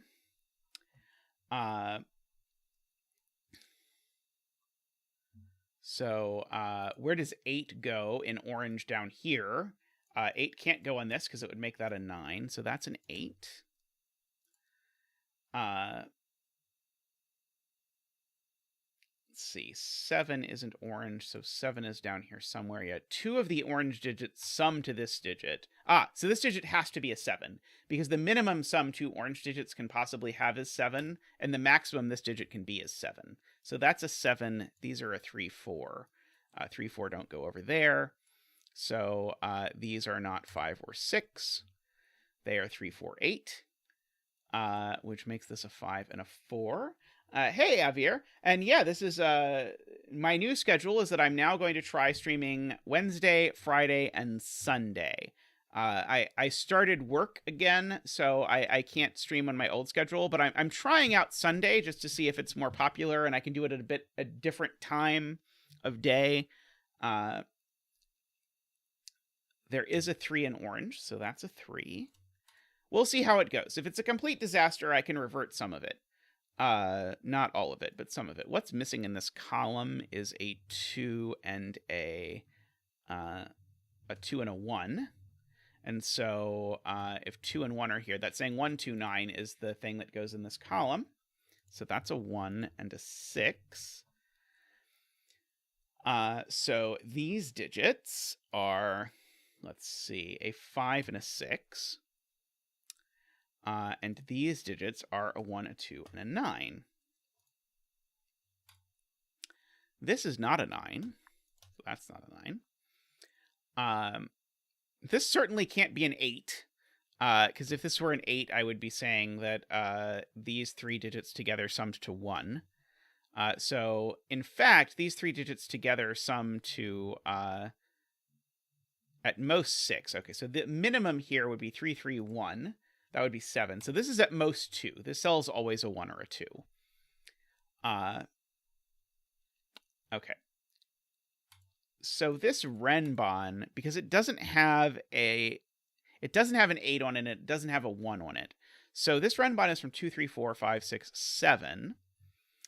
And now, given that and that it is length 4, it always has a 4 and a 5 on it, right? The middle 4 and 5 are always on it. Again, I can't put a 7 on here. I can't put an 8 on the renban because it would also put a 7 and then this cell would have no value. I can't put a 1 on the renban because it would also put a 2 and this cell would have no value. So there's always a 4 and a 5 on here. And I know that these are never 6 for, I know those are never 6 or, never 6 or in the center for whatever that's worth. Is mostly looking at that for purposes of this. Oh, sorry. Where did the 5 go? I don't know. Wait, there was never supposed to be a 6 on here, right? It was a 4 and a 5. I just hit the wrong button. 4 and 5. Is conflict checker off? Let's see. Yes, it is. Okay. There we go. Conflict checker on. There we go. Okay. So these aren't 2. That's not 7.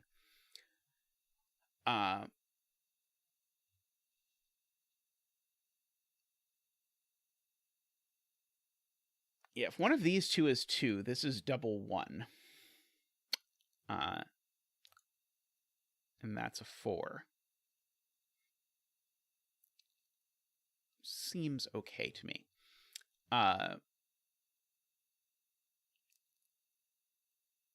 So all of that was so that I could investigate what could go on this, which seems to be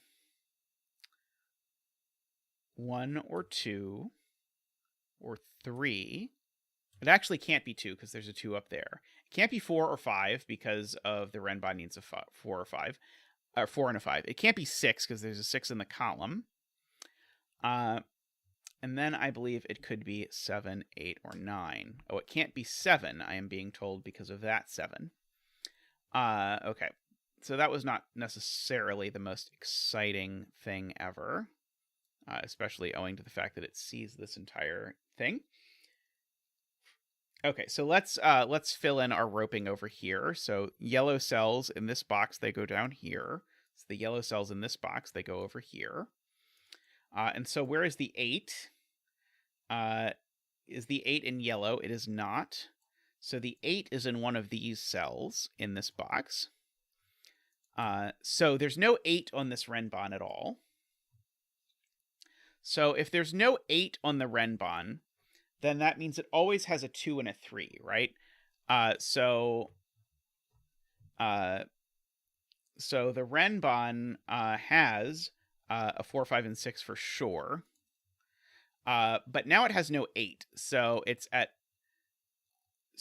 going to have a 2 and a 3, and so it's either going to be 1, 2, 3, 4, 5, 6, or it's going to be 2,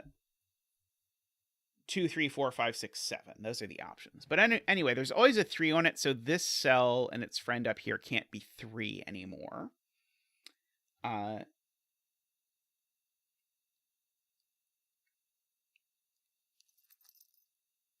Okay. Let's see.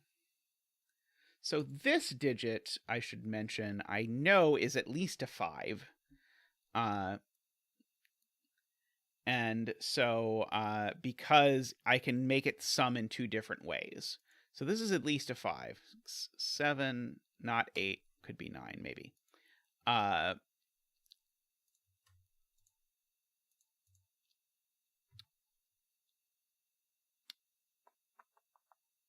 Oh, I should notice this cell. I just never noticed this cell. What's the minimum this cell can be? 3. The minimum this cell can be is also 5.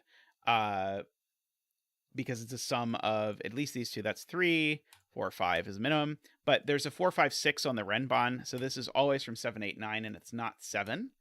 So this cell is an 8 or a 9. Those are the only options. So that is, again, an 8 or a 9 that's not on this renban. I can do my roping trick here to identify whether it's the same 8, 9 as that one or a different 8, 9 than that one. So blue goes there and there and there. And so, yeah, annoyingly, these are the same 8, 9. These are the same digit.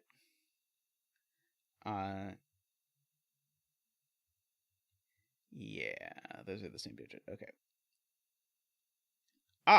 Okay. Yeah, this 7, 8, 9 shows up on this renban.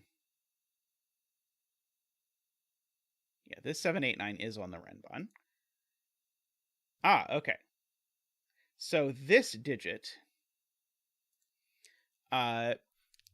through the mechanism of madness, this digit is over here in this box, so it's on the renban here, which means that this renban has 2 of 7, 8, and 9 on it.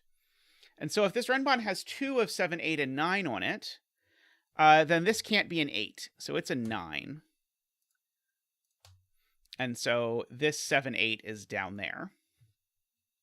And so that means I know exactly what's on this renban.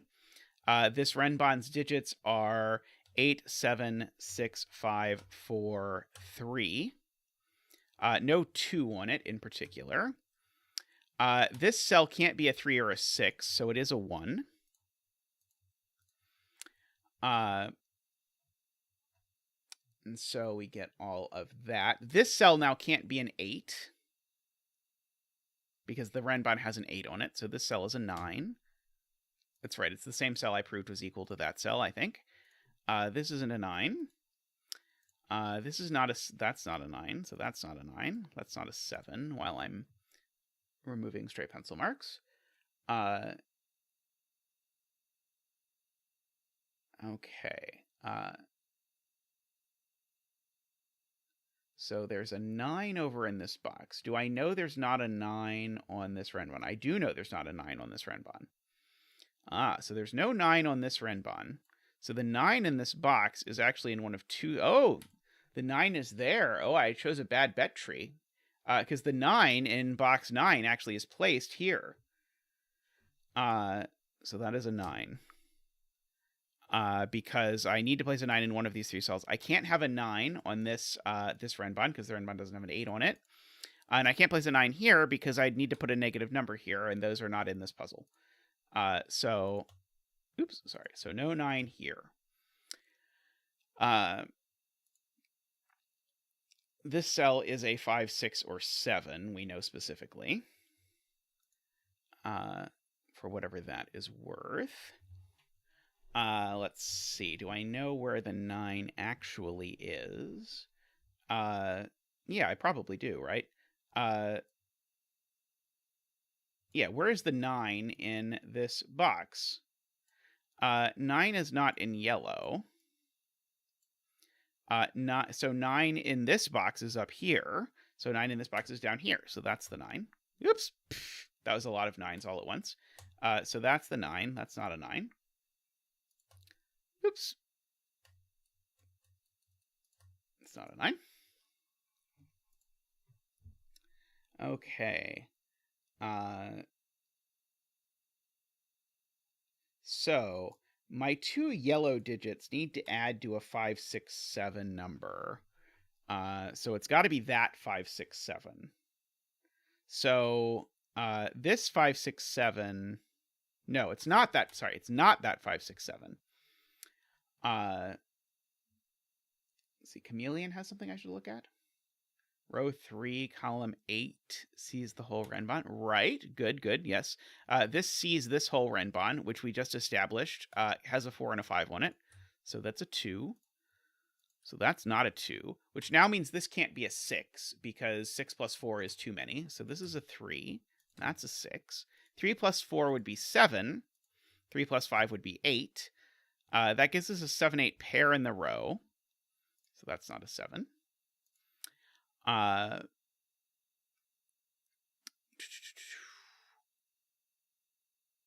Places 3 down here. That's fine.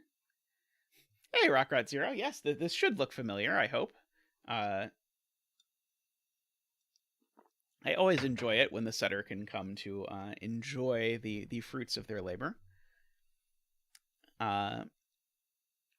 Let's see. Okay, so why is this... Oh, this is not a 6 because it's not a 6 by the column. There we go. Okay, so this is a 5 or a 7.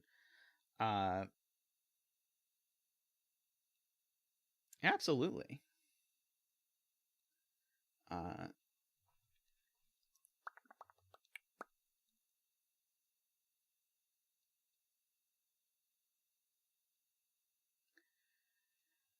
Okay. Where does 9 go in the central box? The 9 in the central box goes here, because it can't go on the renban, as previously argued, and it's got 9s looking at it all over the place. So this is a 9.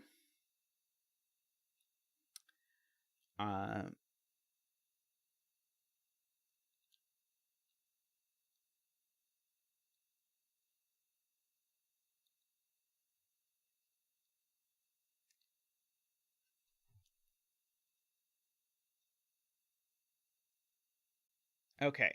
I think if I put a 2 on this renban... No, I think it does work. Never mind.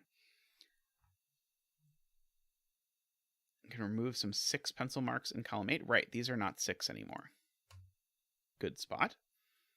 I don't usually try and update the corner pencil marks for this, just because otherwise it gets messy. Let's see. There's roping on 1, 2, right. So the 1, 2 here in this box, 1, 2 aren't blue, so the 1 and 2 go here, is J's point. And then the 1 and 2 go here, over in this box.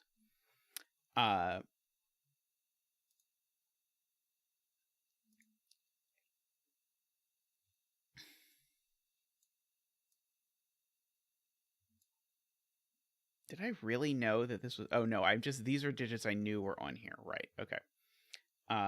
So...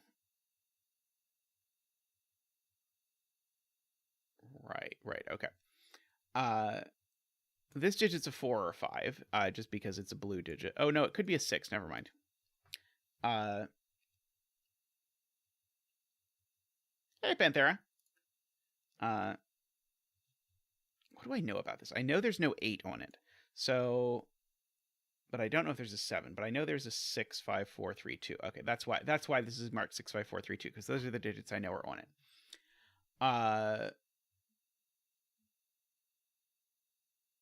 Okay, Tristan is very excited about the 1, 2 pair in row 7. That tells me that this is an 8. So that's an 8. So that's a 7. That's a 7. It is exciting. So that's a 9 and an 8. Okay, so there's no 7 to be found on the renban anywhere. Oops, I don't know what digit I removed, but it wasn't 7. So that's not an 8, so that is an 8. So these aren't 8. That is 8, I see. So there's an 8 in blue, so that's an 8. So that's a 7, and that's a 5 and a 4. So blue is 8, 6, 4. That's the 8. These two digits are a 6 and a 4 in some order. I think I'm going to get rid of my corner marks here.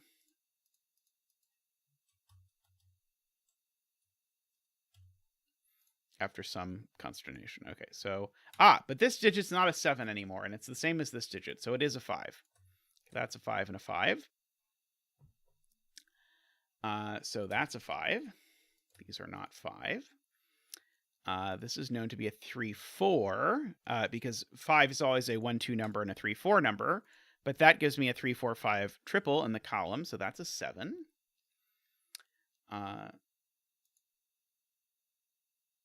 This seems not to be a 5. Let's see. So this is the other way of doing the business. So this is 1, 2, 3, 4. That's not a 2, so that's not a 3. This is a 6 or a 7.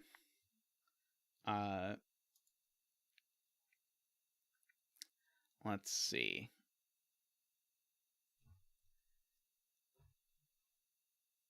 I need to remember that this 9 is actually telling me something. It's telling me a sum. Oh, there's no 3 in blue is a good point. And this is a 4 and a 5. This is in blue, so it's not a 3, so it's a 4. So that's a 4 and a 1. And so that is a 3 and a 2. And so this is a 6 by the blue roping, because there needs to be a 6 in blue. This is a 4, 6 pair. I don't think I know the order yet, but that's not a 4 and that's not a 4. That 1 has made that a 2, which has made that a 1 and that a 2.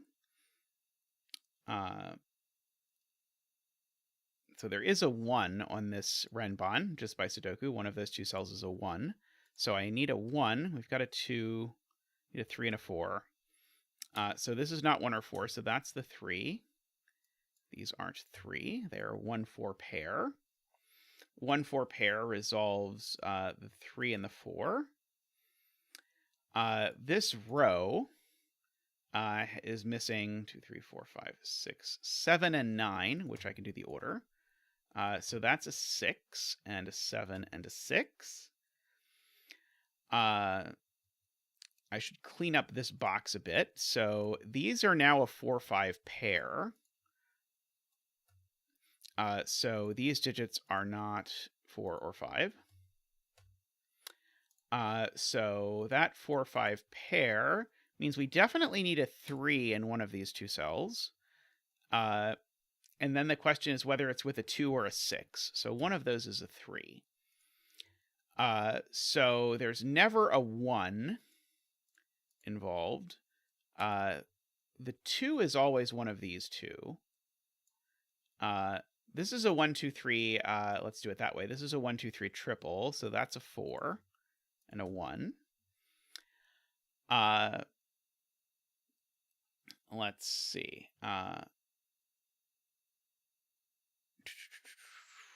So much Sudoku happening. Or not happening. How about that cell? 1, 2, 3, 4, 5, 6, 7 is what that cell is. There's a 1, 2 pair in this row. The 1, 2 pair in this row will do it. So that's a 3 and a 6. This is a 1 or a 2 that's not a 2. So that's a 1 and a 2. That's a 1 and a 2. That 6 looks over there. That's a 4 and a 6. That's a 1 and a 2. It's a 5 and a 6. So now I think this 9 sum is done because those sum to 6. So that needs to be a 3 and a 5 and a 4 and a 5 and a 4 and a 3. And then the 1 is a 3 and a 1. Very nice puzzle. There's a clue in row 6, column 7, I was told. I don't think I ever used the clue in row 6, column 7. I think that probably made something I did easier. Great puzzle. Yeah, I really enjoyed that one. Yeah, I was just poking around on your LMD page because I saw you chatting in puzzle setting, rockratzero. You only have a couple puzzles on LMD, but they're well rated on LMD, so that is quite an accomplishment. But I will look forward to your future endeavors because this was really cool. This was snappy and fun and very nice. Yeah, plus I love renban, but so do you have a bunch in the archive? I sometimes remember to scroll through the archive, but I often forget to scroll through the archive. But I will keep an eye out.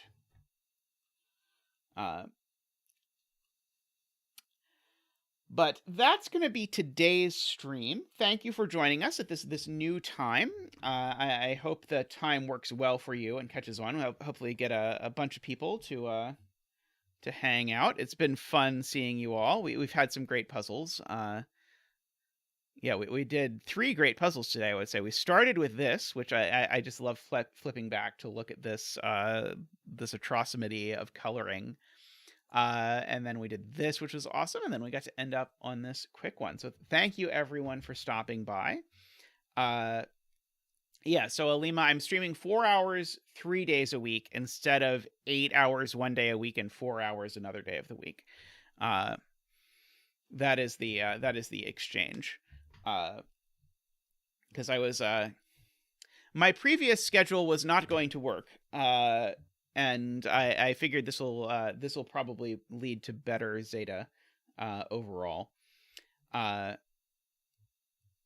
Yeah, I mean, I can still do a 5-hour puzzle. It'll just it'll take the stream, and I'll have to be willing to go over. But I mean, it's 2 p.m. here now, so it's not like if I went over a bit, it would be a disaster.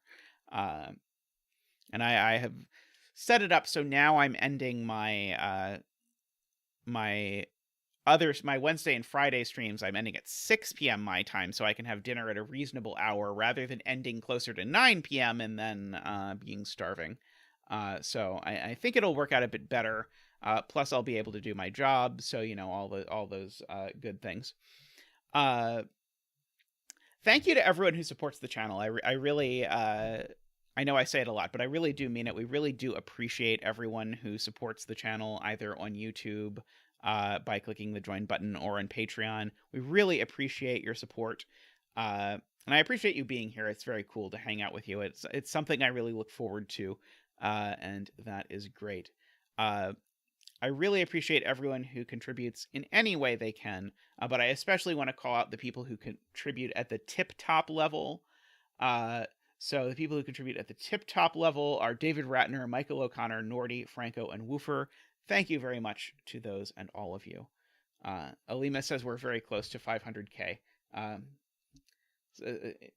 Only a few short years of me doing this, and I'll be at 500K. I mean, if I knew that, I would be delighted. So, hey, Kajito, you came in right as I was wrapping up, unfortunately.